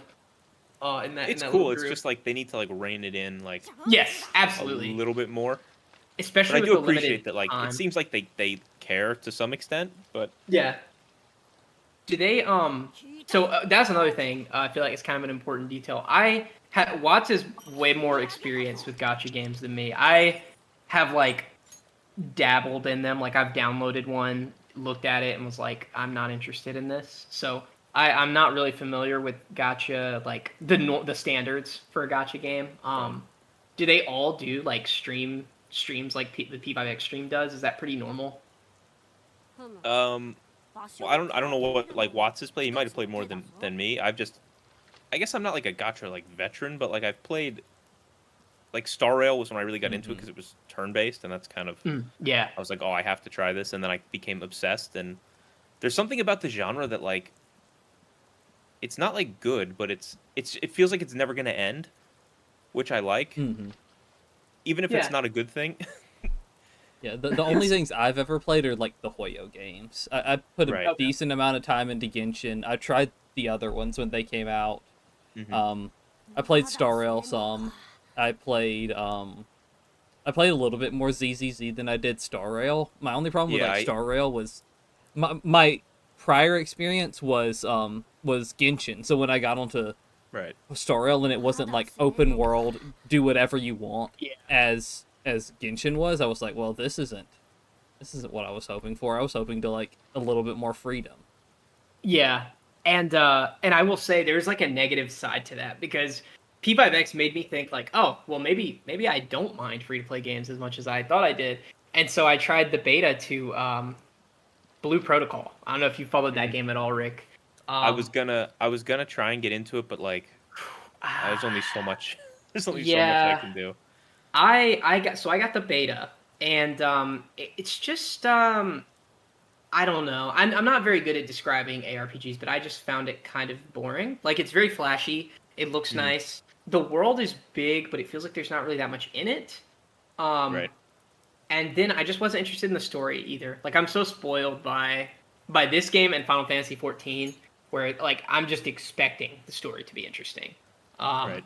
And people make fun of this game's story because they haven't really looked into it past the first palace, which is understandable. But I feel like the story is in such a good point here on global, and then also even more so on CN. Not to spoil anything, but they just have a lot of different like plot threads they can go in different directions with, and it's one of those things where it's like even if they make something that makes the meta suck, you'll still be interested in what's going on in the story patches. So they've set themselves up in a really good spot in that regard with this game. But yeah, for sure. This most recent story patch feels like it feels like it fits into like a Persona game. Absolutely. Much more so than the first two. I guess the second one did a little bit more, but I don't know. It was kind of like like cheesy. I don't know. It was kind of weird. No, yeah. I think the stuff with Shun is really good. I really like him. For me, he feels like he could be in a Persona. He could be like a magician type character. But I don't know if you know this, but in Palace 3, that's when some of the writing team from Persona 5 yes, Royal started getting involved. You can definitely tell. Yeah. And it's just like the writing team from Royal has this way of not making you sad, but just pissing you off, like getting you really emotionally invested in these characters. And with the whole thing with Katayama, I'm gonna assume all of you guys by now have done Palace 3 or at least know the story of it. It's just so frustrating seeing this like rat bastard guy get her in trouble for for trying to take care of her students. It's just so irritating. I can't stand that. The half and half red hair. Yeah. This guy is such a clown. Yeah. And they're so good at that. And then her palace was really good. I liked learning more about her. Actually, I said that. Not a huge fan of her like the way her palace is designed. The little Robo Buddy thing, it was cool. But I think 2 so far has been my favorite. As far as the design of the palaces, not so much the content, the story. Right. And stuff I like the concept of the third palace. Like, obviously we haven't finished it yet, and I don't want to say I know spoilers, but like, I'm online enough and I like follow the game well enough and I know the characters, so you kind of like have an idea of like what's going on. Yeah. But I do like the idea that like her palace is like a dam and it's like gonna break and it's kind of like holding and it's generating. I just kind of like the whole Yeah. concept of it.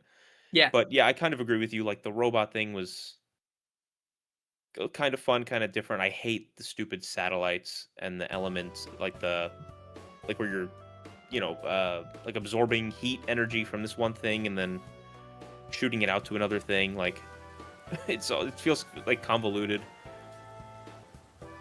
Yeah, and I think. Oh, sorry, Watts. Go ahead. Yeah, I feel like I've been like, yapping. yeah, like the satellites, they were so unnecessary. Like it was. I guess I feel partially like- my fault for not reading, because I kind of was just like, okay, there's Yeah. like a red here, and then I guess I shoot it over there. Okay, fine. So I guess partially my fault, but I feel like at least this has been my experience with the puzzles. I feel like the puzzles are super easy. They're like brain dead easy, and then towards the end, they put one in where you're like, man, that actually, unless I'm just an idiot, they put one in where they're like, man, that really made me think. Like that one was actually like, there's one where you have to bring a robot to the edge of this wall so that he can pass energy to the other one, and that one felt like, oh, okay, they're doing something pretty cool with this time. And then that's it. That's like the last one. And I feel like you run into that also with the energy one. If you know the puzzle where you start at the top and you have to go all the way to the bottom with it, and the solution is to start at the bottom.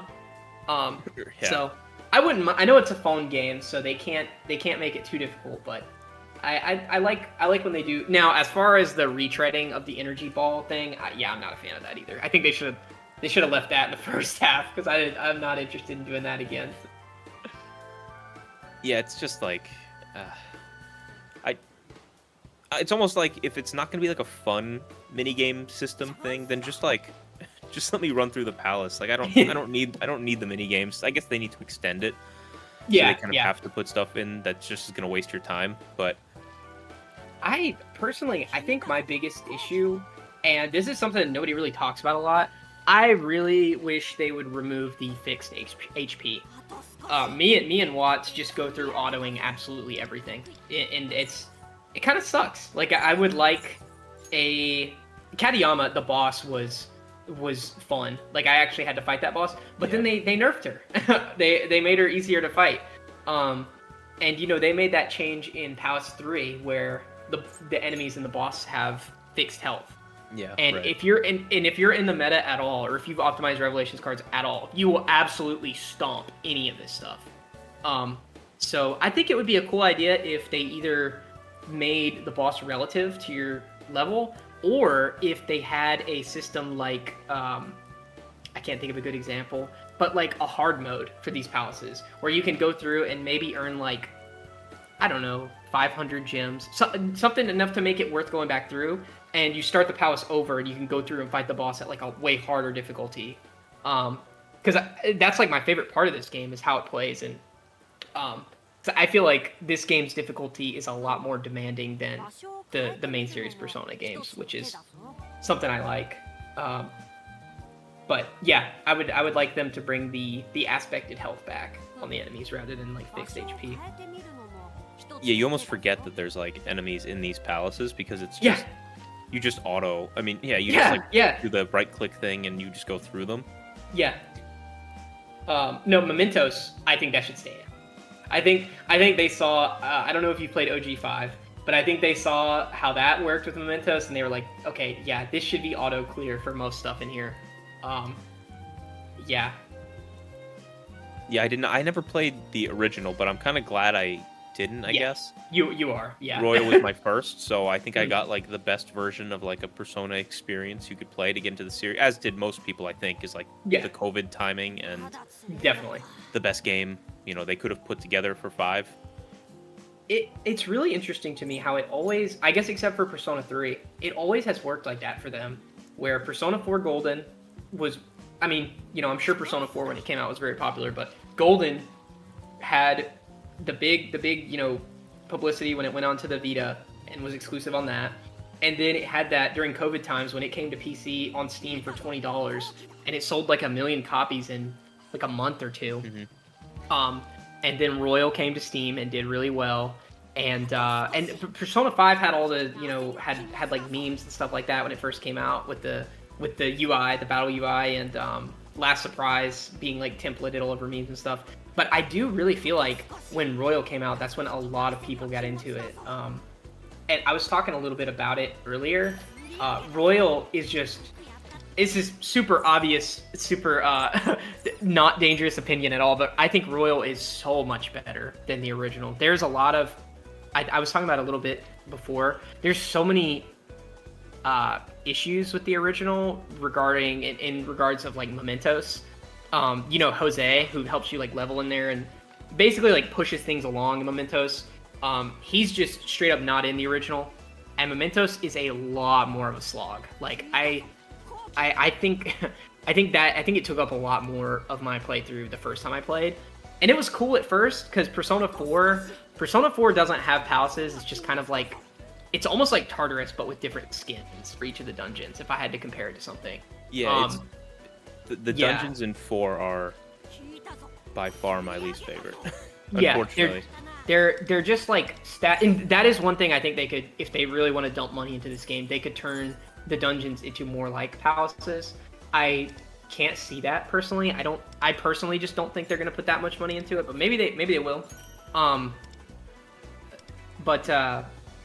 hope. Yeah. That was one of my hopes with, like you said, with Revival, was like, just change the palette. Like, it doesn't have to be crazy, but like, I guess even just like the updated kind of like modernization they did for 3 made Tartarus more palatable. Yes, so because I guess the 3, same thing would be like, you know, good enough for 4, I think. Yeah, and 4 is really interesting because 3 had a pretty long development time. 4 they made in 2 years. They've talked about like notoriously how little time they spent planning that game. So it'll be interesting to see. It's funny because I think, well, because obviously 3 whatever engine they used, I think 4 just like was a reskin of the same engine. Absolutely. And you know what's funny is Revival is just going to be a reskin of the Reload, whatever they did in Unreal for Reload. I am a little worried about it. That's the reveal trailer they made for it. It looked kind of jank. The concept art looked amazing. Like they were showing Samigawa floodplain and stuff like that. And that looked good. Then they showed you looked running. like you. Everything looked great, and then that was like, oh boy. It's like, dude, are you in Gmod? Looked really bad. So that is kind of what it looked like. So I hope they let them cook. I hope it comes out like Q4. If they come out next year in January, they say it comes out in Q4. I'm not gonna be worried about it at all. I think it'll be a great game if they take their time with it. I'm excited. It's my favorite one. It's now Persona 4 is the Unk game. I remember I used to have to convince people to try Persona 3 because there was no real friendly version of Persona 3. So I had to be like, okay, either play it or watch the movies. The movies are really good too. So that's what a lot of people are settling for is just watching the movies. So I literally, it's funny. I've played Golden for more hours than I've played Royal or Reload or Portable. Yeah. And I've never finished it. Golden has deceptively a lot of stuff to do because in Golden, or in both versions of Persona 4, and I really hope they bring this back, when you finish a dungeon, it doesn't get destroyed like they do in Persona 5, and you can go back through the dungeon, and when you get back to the top, you fight a new boss, and they have like a character-specific weapon. The first boss is always like a nightmare every time I play through. Yukiko. He just like randomly like one shots you with the AOE, like not Rampage. I forget, maybe it is Rampage, whatever he uses.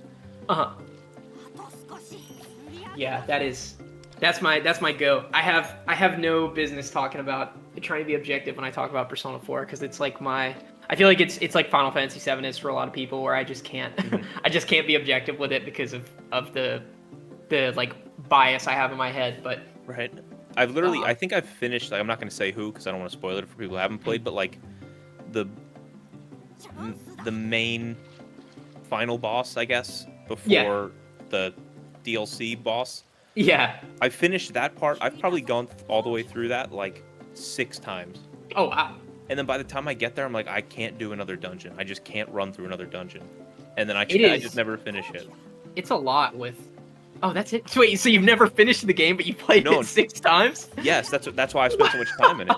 Because I finished Royal like 5 times. I've gone through Reload 2 or 3 times. I went through Portable once or twice. Yeah.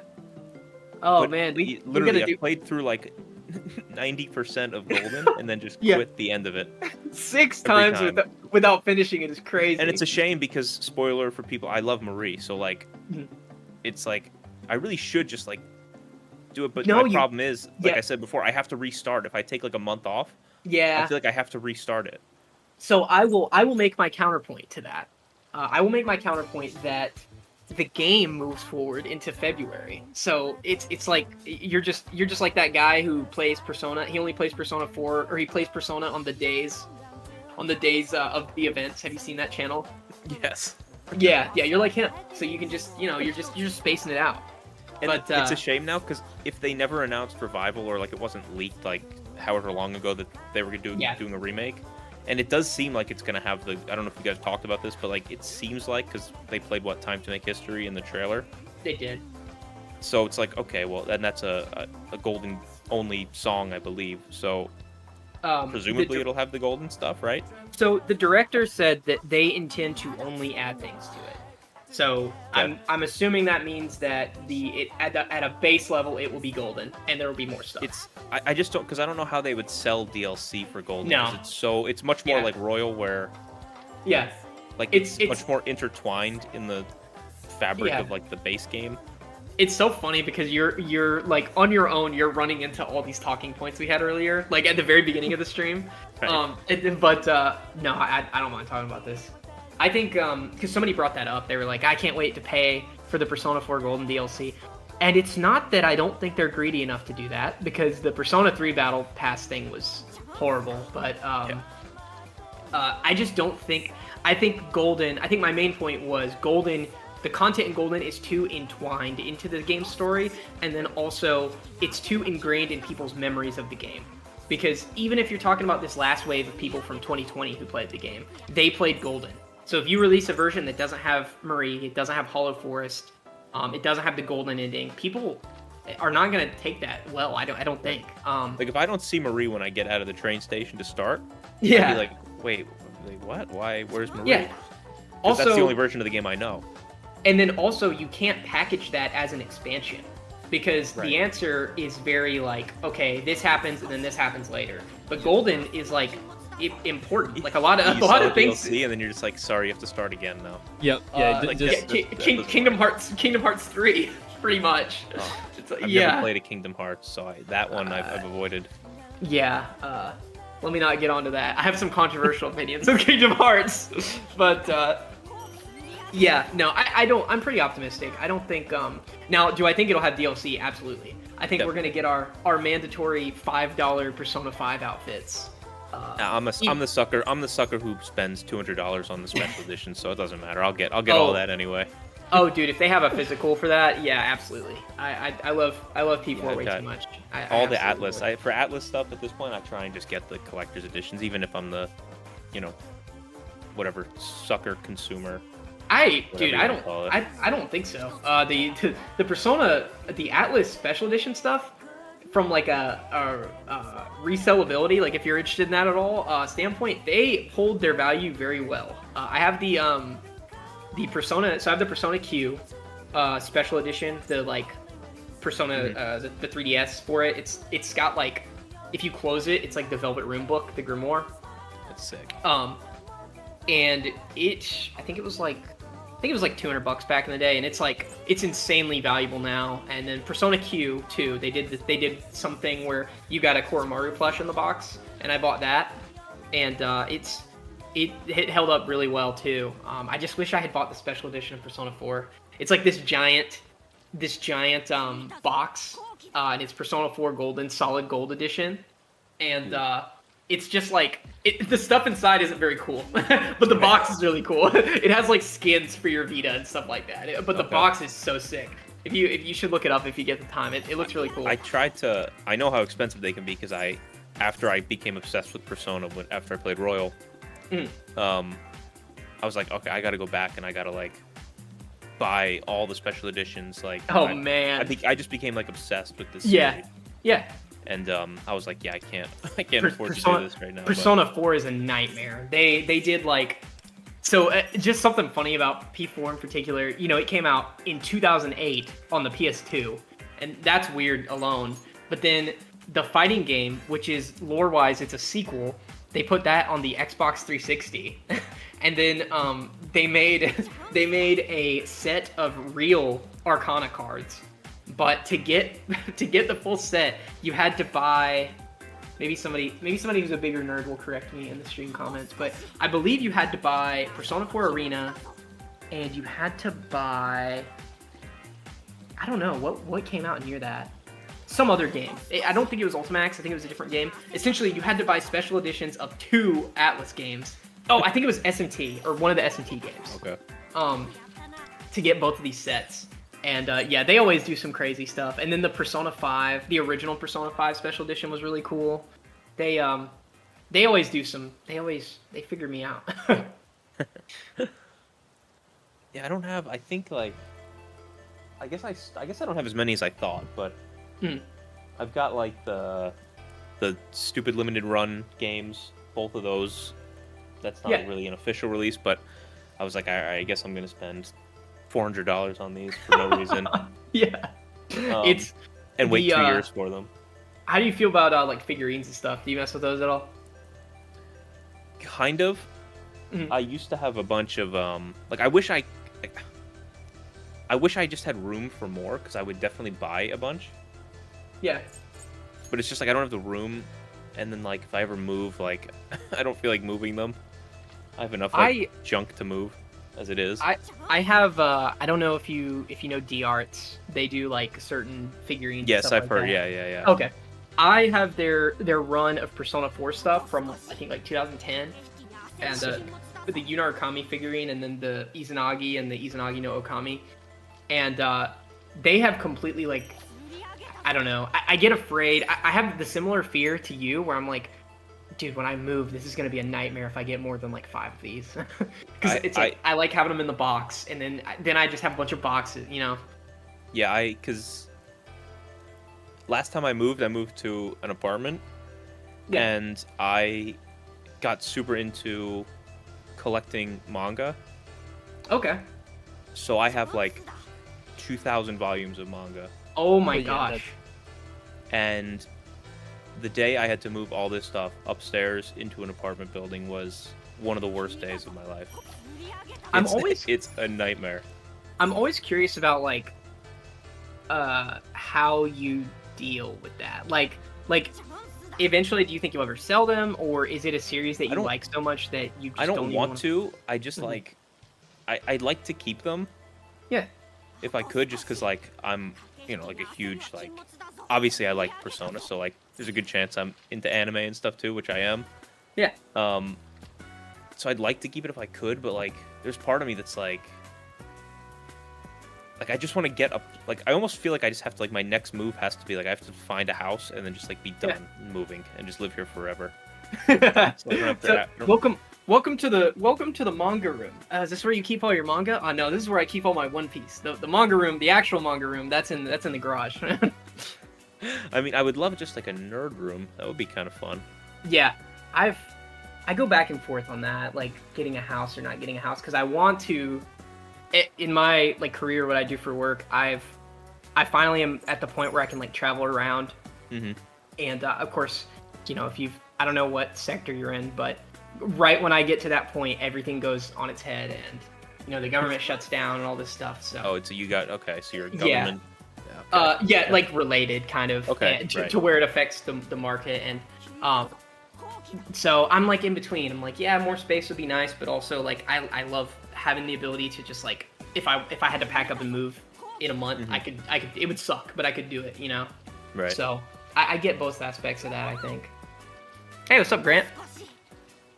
I think Grant might just... Okay. Can you hear us?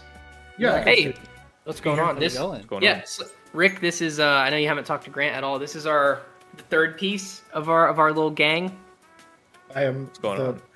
Hey, Rick. Nice to meet you. I am the progenitor of the farmer's market. Yeah, Grant's where the name comes from. Okay. We had a little we had a little personal Discord, and I was like, well, let's make a little guild for our friends who are obsessed with Persona and Atlas and Shin Megami Tensei, and it just kind of. I mean, all I can take credit for is the name and making it. Zach and Watts are the ones who have turned it into what it is. Yeah, it got a bit out of hand, but in a good way. It's bringing everybody together. We got Rick in the call. Lots happened in a month for sure. Yeah, it's crazy. I think I caught a little bit of y'all talking about Persona 4. I gotta say. Yeah. More like Persona 4. Either I mentioned Persona 4 because I can't go without doing it, or Rick made the mistake of mentioning Persona 4 and I latched onto it. But that's another thing I was gonna say, because Rick was saying he's played Persona 4 6 times, but has never might be finished. more than that. Let me see on Steam how many hours. How many hours? Yeah, and that's not counting what's on PlayStation. But he hasn't actually finished it. He's gotten to the end with dude. right before Marie's dungeon. And one thing I was gonna say is another reason you have to finish it. I know you like Marie, but that dungeon is because I understand the Persona 4's dungeons have not aged super well, but that one in particular is really good. Like they start to mess with like your SP. Like there's a floor where you have 1 SP, so you're having to rely on more like physical skills and things like that. It's like an actual trick dungeon. Yeah, and not just like. And then, God, that fight is so. Yeah, you gotta finish it, man. That could be the stream. That could be the stream. I would sit there and watch you. Yeah. The boss fight, the music, and the it's so good. The stream's just like, you guys, no one's talking. This is just Persona 4 Golden. Yes, we know. I really desperately wish I hadn't gotten spoiled on like the only thing that you really like can't get spoiled on in P4. Yeah. Like I had gotten spoiled on it, and I was like, oh, that kind of ruins a little bit of this whole experience. Atlas, it's kind of Atlas's fault. Because I feel like the way they wrote, I don't know how much you know about the spin-offs, but the way they wrote Ultimax and Persona 4 Arena, I feel like they had to know that in case anyone somehow still doesn't know, that the killer would become their own character and like get really popular. Right. And like, I don't know. Because are y'all still streaming? Can I curse? Yeah, you can. I mean, you can. I don't think it's a. It's all because of the bitches and whores. Oh yeah. Yeah. Isn't that even like not real? Yeah. Oh yeah, it's fake. Yeah. It's so fake. do you know that, Rick? You know the bitches and whores, that meme with the killer saying that, like a meme template. Yeah, format? he says it at some point, right when he's like. No, he I don't know doesn't. the meme, but I know he doesn't say it. No, he does. So he doesn't say it. It's an edit of a manga panel of the original Persona 4, and I had to look it up. I was trying to look up the panel, and I found the panel, and he was like, "You're really getting on my nerves," and I was like, "That's not what he says." And I looked it up, and it was like, "Yeah, it's an edit from like from almost 20 years ago." Oh, really? And it's just become a meme in the community, I guess. I would believe it because he goes on his little like tirade at some point. I think that's the thing. It's very coded. It's very like coded to his personality. He goes on that tirade at least like 3 or 4 times in the last arc. Yeah. I was gonna say, wait, which one was it? Was it in the room? The first one? Was it in the flashback? Was it in the?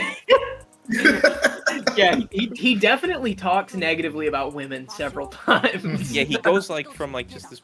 I guess I don't want to spoil it. I guess for people who haven't played it, but like, it's just like what? Kind of mild mannered and silly, into like just immediately flipping into like this is a sociopath. This is a fucking sociopath. They have code names in Persona 4 Arena because they're like combatants or like wrestlers, so they have like names. And his is the egocentric police dick, and I feel like that's always described him very well.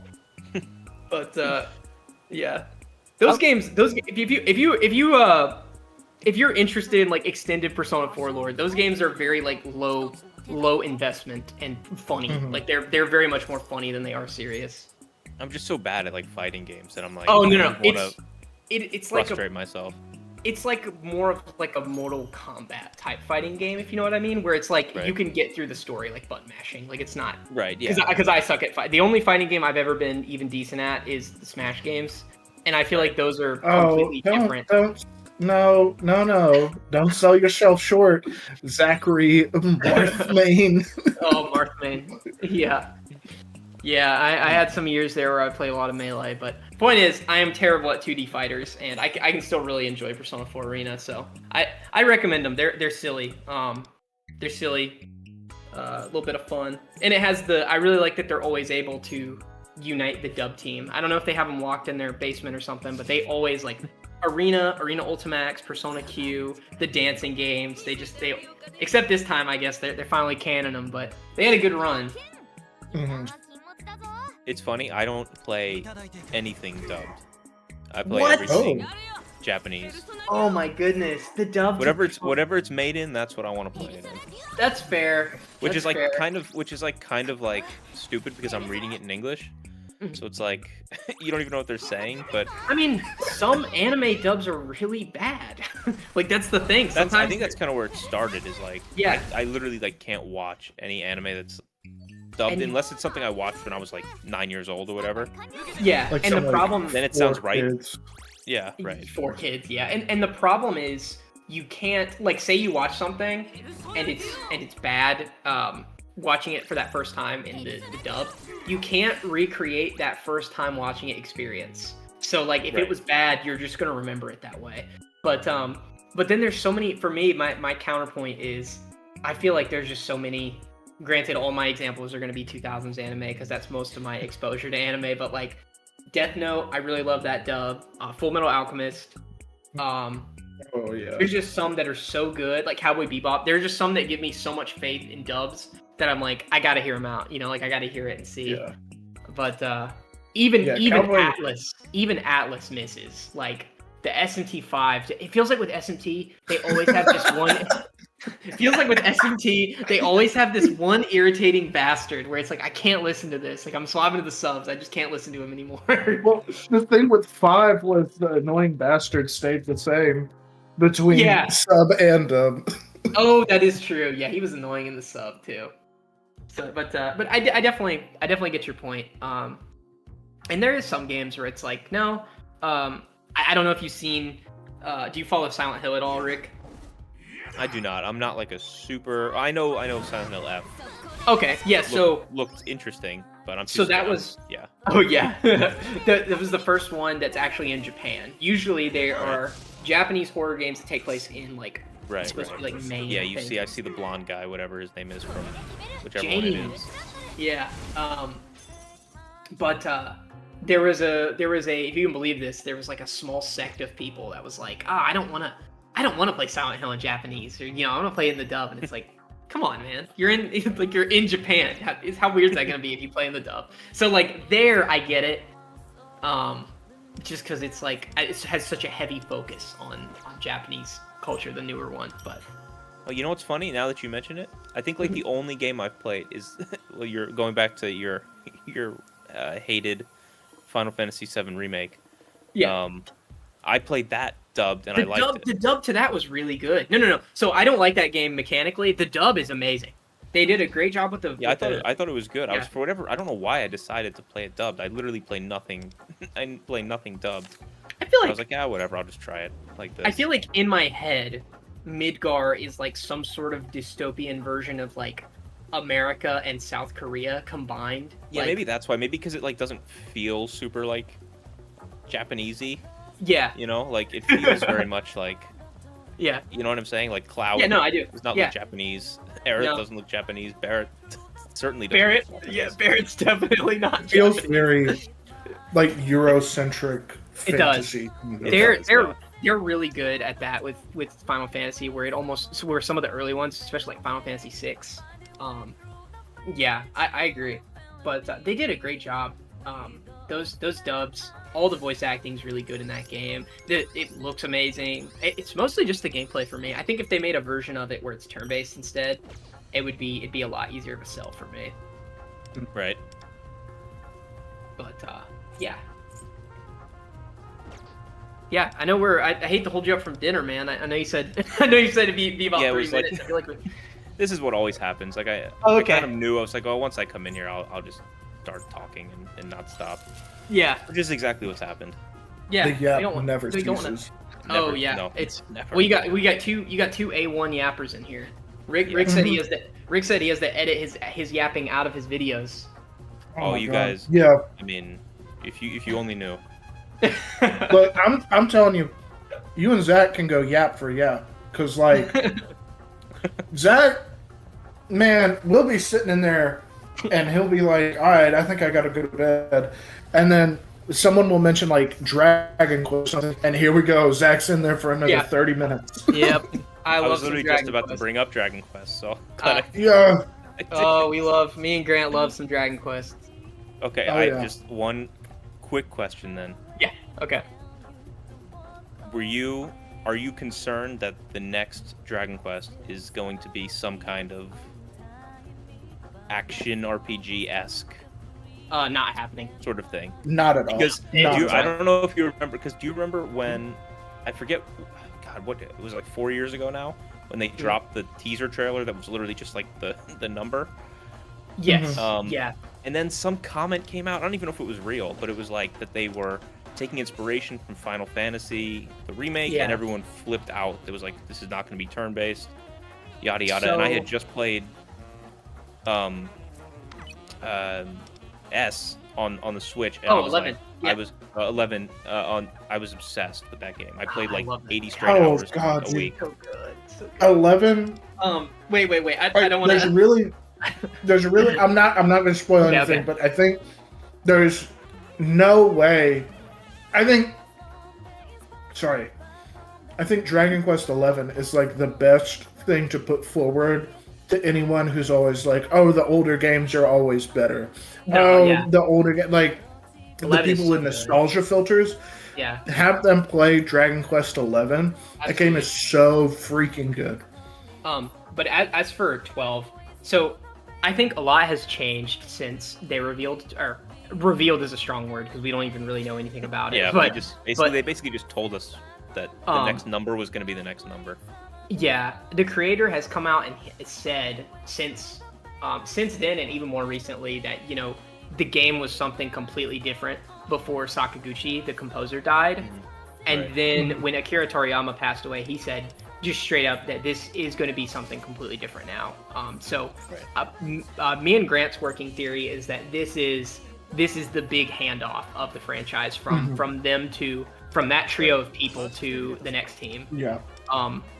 Respectfully, I kind of think it should be the last numbered game, but Square would never let that happen. So I think if this is the send off to the turn-based format, I think that's fine. If it's the original creator working on it, I am more worried about the game being like defunded or canceled.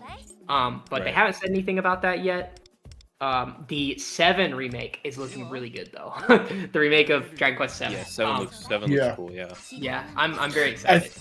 I think if we can keep something like that, like if we can just keep something like 7 in mind for 12.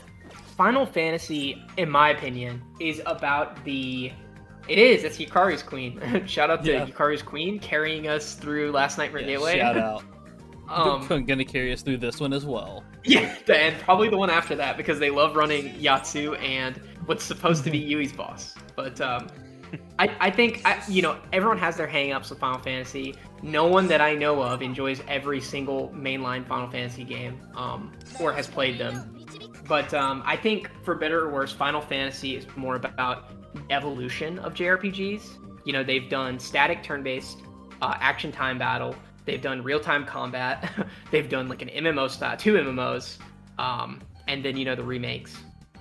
But I think Dragon Quest is the opposite. I think Dragon Quest is about let's create all these traditions, let's create all these staples, and just over time create different stories with these same set pieces. And you really think it wouldn't work as many times as it has, but it's good like almost every time.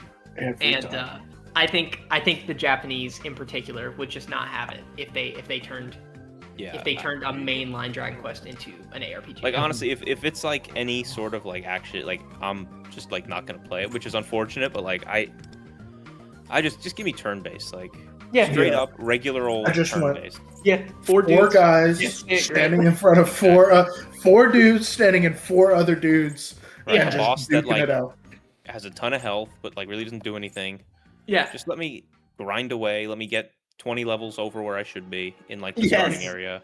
Yeah. Mm-hmm. Now that's a JRPG fan. I mean, if they did like a metaphor style thing, I'd be okay. Where it's like, yeah. damage a little bit. Like, don't say metaphor. Don't say metaphor. You're about to get Watts talking. Listen, That's Metaphor Watts. Royal. I'm waiting for Metaphor Royal.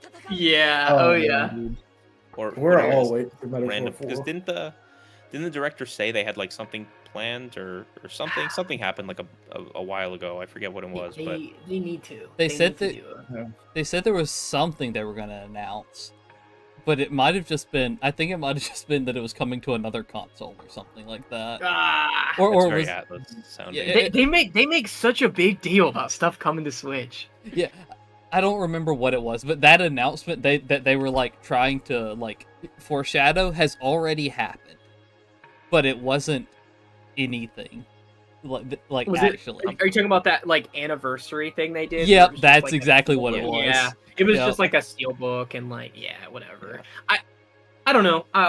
Royal did take 4 years, right? 4 years to come out. Yeah, so 4 years to come out. So maybe it'll come later, but I hope it gets. I wouldn't be opposed to a DLC where they add the I don't know. That'd be tough though. Yeah, it's hard to Then you have add like, anything replay the in. whole game. Yeah, it feels like it was wrapped up like fairly. It was. It's so nicely. good. You don't need anything else. Yeah, but they I'll be definitely honest. can't add anything onto the end.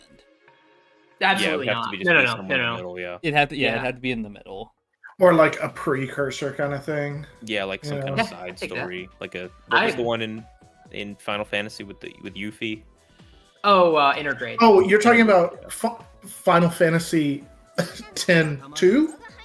Or are you talking about Final Fantasy 13 don't 2? worry, Lightning Grant. Returns? Don't worry, Grant. No one's It's like talking it's like about when Final anime. Fantasy It's 2. literally it's like when anime does, which is like the new thing that I can't stand. It's like here's Attack on Titan final season part 1, part 1, and then Yeah. part 2, part 3. It's like wait, what? Just air the season, bro, or delay it or air it. We can't Yeah. end it. We can't give you everything because then you have everything. So we have to like hold Yeah. you. We're Like, really we're all gonna watch really it gonna- at some point anyway. Just We Yeah, gotta, like, we gotta put it out. squeeze as much money as that was, and this is a completely non-video game tangent. That was my biggest thing about The Hobbit. When the Hobbit movies came out, Yeah. they took this tiny little children's book and just like ripped it to make it as long as like the original trilogy. Now, and it just felt like- now it sounds like you're talking about Final Fantasy VII again. I'm like, shoot, I might be, Yeah, dude, because you're like the talking about- Hobbit's like, Yeah. I mean, You're talking about the Hobbit's like 170 half. The Hobbit's like half of the first book, and they took it and was like, oh man, the Lord of the Rings trilogy was so good. What if we did that, but for I don't know, one book? Stupid, man. Just give it all to me at once. Yeah, I agree. Unfortunately, the remake structure of like, I really like how Dragon Quest is doing it.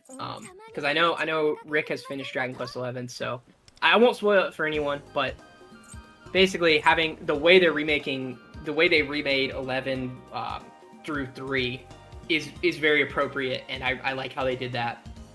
And then now I assume they're making just remakes of random ones. I don't know, because 7 is on its own. Like it has no connection anywhere else in the games. So I'm wondering. If it sells, they're just gonna keep doing it, right? So yeah, and I think it will, because that game looks fantastic. I did not think they were gonna give it a remake like that. Like it just straight up looks like, other than the overworld, it just straight up looks like 11. I think even the overworld though is supposed to be an homage to how it looks on the PS1 with the overhead and the sprites. yeah. But man, every time I think of Dragon Quest, I just think of 11 and 8, which I played last year. And 8 is really, if you're looking for another game like 11 that's just about the same, has voice acting, everything like that, 8 is so good. 8 is a really good choice. Yeah. I'm just like waiting. I'm waiting in the wings for like all my favorite franchises just like drop like a new game. Yeah. I feel like I haven't had a new game in any of like the JRPG series that I like in like forever. The new Digimon was really good. I'm a huge Digimon. I loved Cyber Sleuth. I played. You need to play Time Stranger. I played like half, and then the channel's like, I spent too much time on these videos. Oh right, yeah. Oh yeah. Yeah, and look at us. We're keeping you in here talking, yapping on. I have to finish it. I'm gonna start it again at some because it's been like 3 weeks since I played it last because I went away too. I went on a trip, so I couldn't keep playing it. But at some point, I'm gonna get back to it because I've played so much Cyber Sleuth. I love Digimon. I probably liked it more than like Pokemon when I was a kid. So I would agree with that. Yeah. Rick is just becoming more and more of like I think the more because okay, so Zach started playing Time Stranger, and then I picked it up after Zach, and I was like, you know what? I haven't played Digimon since like my DS, and I think I got about halfway through, and there was one like twist, and I was like, oh my god, and like I just couldn't stop playing it. I just like couldn't put it down. They're just they're like the Cyber Sleuth, the Digimon story. They're just like genuinely good. They're not stories. Digimon. Like they're just good games. I can't believe they've only made 2 of these. Because when I started playing Time Stranger, I was like, so I played Cyber Sleuth. Was there one before that? No, they just started with Cyber Sleuth out of nowhere. That game was really good. And then I'll be honest, Time Stranger, I'm probably about where you are, Rick. I'm probably about halfway through it, and then. Right. Yeah, Zach, you are not even close to halfway through it, dog. Well, yeah, but like my point is, I think it's the same as what Rick said. I think I've just been busy doing stuff with the channel. Now that's picking up traction, and I find myself on P5X and maybe a little time here and there to like play something else. But yeah, I need to mix in some more time, like doing things that aren't staring at this video game all day before I totally burn myself out on it.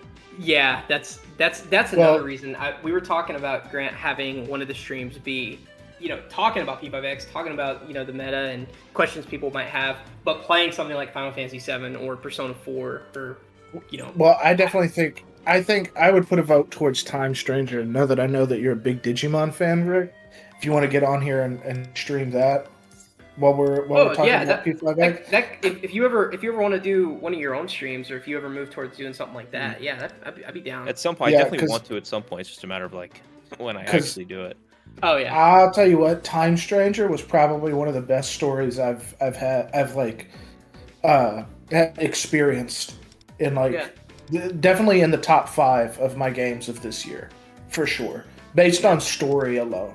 It was good. The problem is Expedition 33 came out this year. Well, that's why it's number 1. That's why Time Stranger is top 5, not number 1. Like, I think Expedition 33 is like number 1, 2, 3, and 4. that game was really, really good and just came out of nowhere.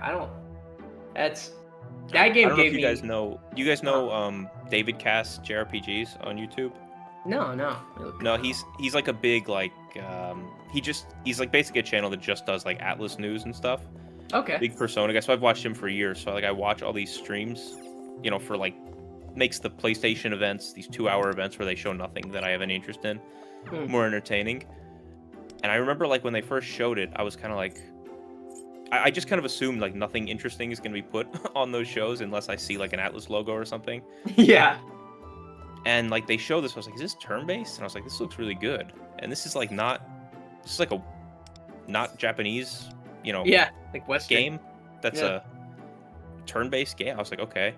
And then I kind of forgot about it. And then it came out, and I was like, wow, this is insane. My only fear with that game is I hope that because this is like a copycat industry, that like I don't need every single turn-based game to have like timing-based. You know what I mean? Like it was great. Yeah. But please, I don't need every, just like I didn't need every game to be a Souls-like for 4 years. Good after Elden Lord. Ring. It just poisoned the and I do love Elden Ring. It's a really good game. But the problem is the emulation of it is not held to the same like quality as, so you run into these like very like pseudo, because you have games like, I don't know if you ever played Stellar Blade. Stellar Blade has the combat. It has. I think everyone knows Stellar Blade to some extent. Okay, yeah, you stared at it, but it has the combat. It has the combat. The combat feels really good, but obviously, you know what a lot of people are there for, but it doesn't have the exploration, and the story is very, very like loose. There's not really, in my opinion, it didn't really have much of a story. Maybe I wasn't paying attention, but it feels like you're always, when you play a Souls-like, it feels like you're always sacrificing something. Yeah, that's my biggest issue, and then also just games like Devil May Cry or Ninja Gaiden. It's like those. You see less of those types of games as a result. Which Devil May Cry. I guess it just goes through cycles. I guess I don't know. Yeah. It feels like it was like the Souls-like era for a while. Because I guess what happens is these games come out, right, and then everyone else starts development on their games, and then it takes a few years. So for like the next however many years, like you're just stuck in this cycle till the next thing pop. Like we're gonna see so many, like, not action turn-based, but like we're gonna see like so many Expedition 33 clones over the next however many years. Yeah, and maybe it's just me being like an optimist, but I feel like it's gonna have a positive effect on the turn-based industry, because for years, I hope so. I hope Square, so, for sure. For years, Square in particular, I don't know if you were gaming a lot during these times, but when Final Fantasy 15 came out, they're like, turn-based is dead. You don't have to worry about that anymore. Final Fantasy's gonna be action now. And then Persona 5 came out like later that year and completely critically destroyed Final Fantasy 15. Like, what are you talking about? Yeah. What are you talking about? People still love. But it's like Square. Other motherfucker. And then Square came out with 11 a few years later. So it's like, are you guys not? But basically, I'm just glad they're wrong. I'm glad that it seems like even JRPGs this decade, in my opinion, seem like they're even better than JRPGs last decade in terms of quantity and quality. Like, it does feel like one of the few genres where things are like moving forward. I will say that. Like there's a lot of like hero shooters are moving backward, or they're dead, basically at this point. Yeah, please kill hero shooters. Its day is past, I think. I liked TF2. I liked Overwatch for a little bit. Well, I feel like being online, being like our age and like playing video games, it's like a requirement that you have to like Team Fortress 2. That is true, or at least checked it out before. Yeah. I mean, the only reason, like, I didn't play Overwatch for like a year after it released, because I was like, this is a TF2 clone. I'm not playing this garbage. Yeah. And then I finally played it. I was like, oh no, this is kind of fire. And then many years later, I said, why do I still play this game?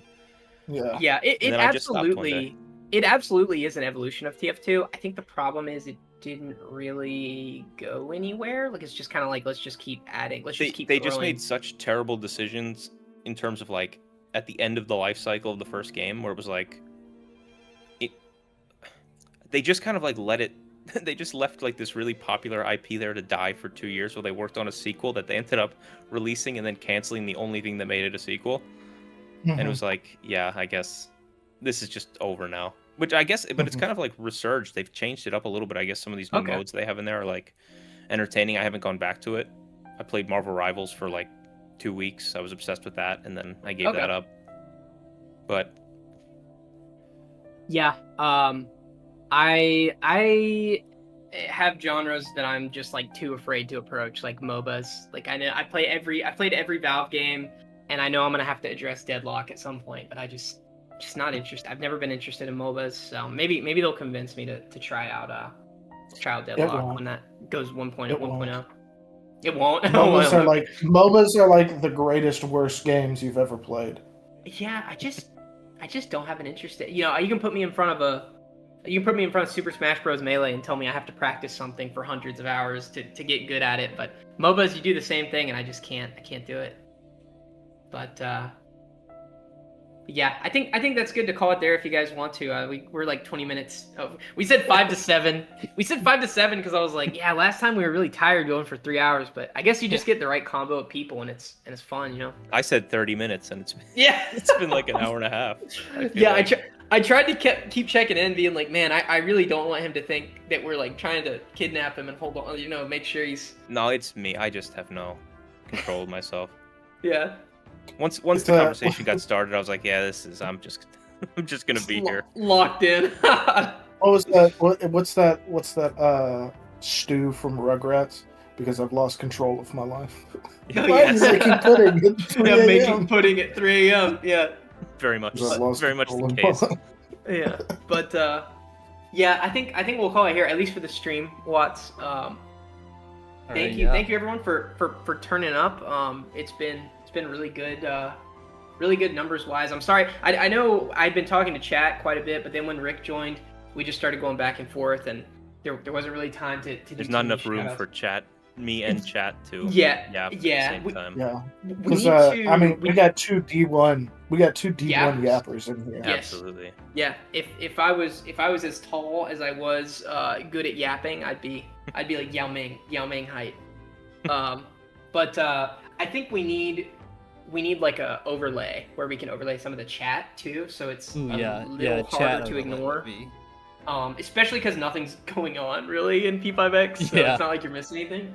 But yeah, I think we'll end the stream here.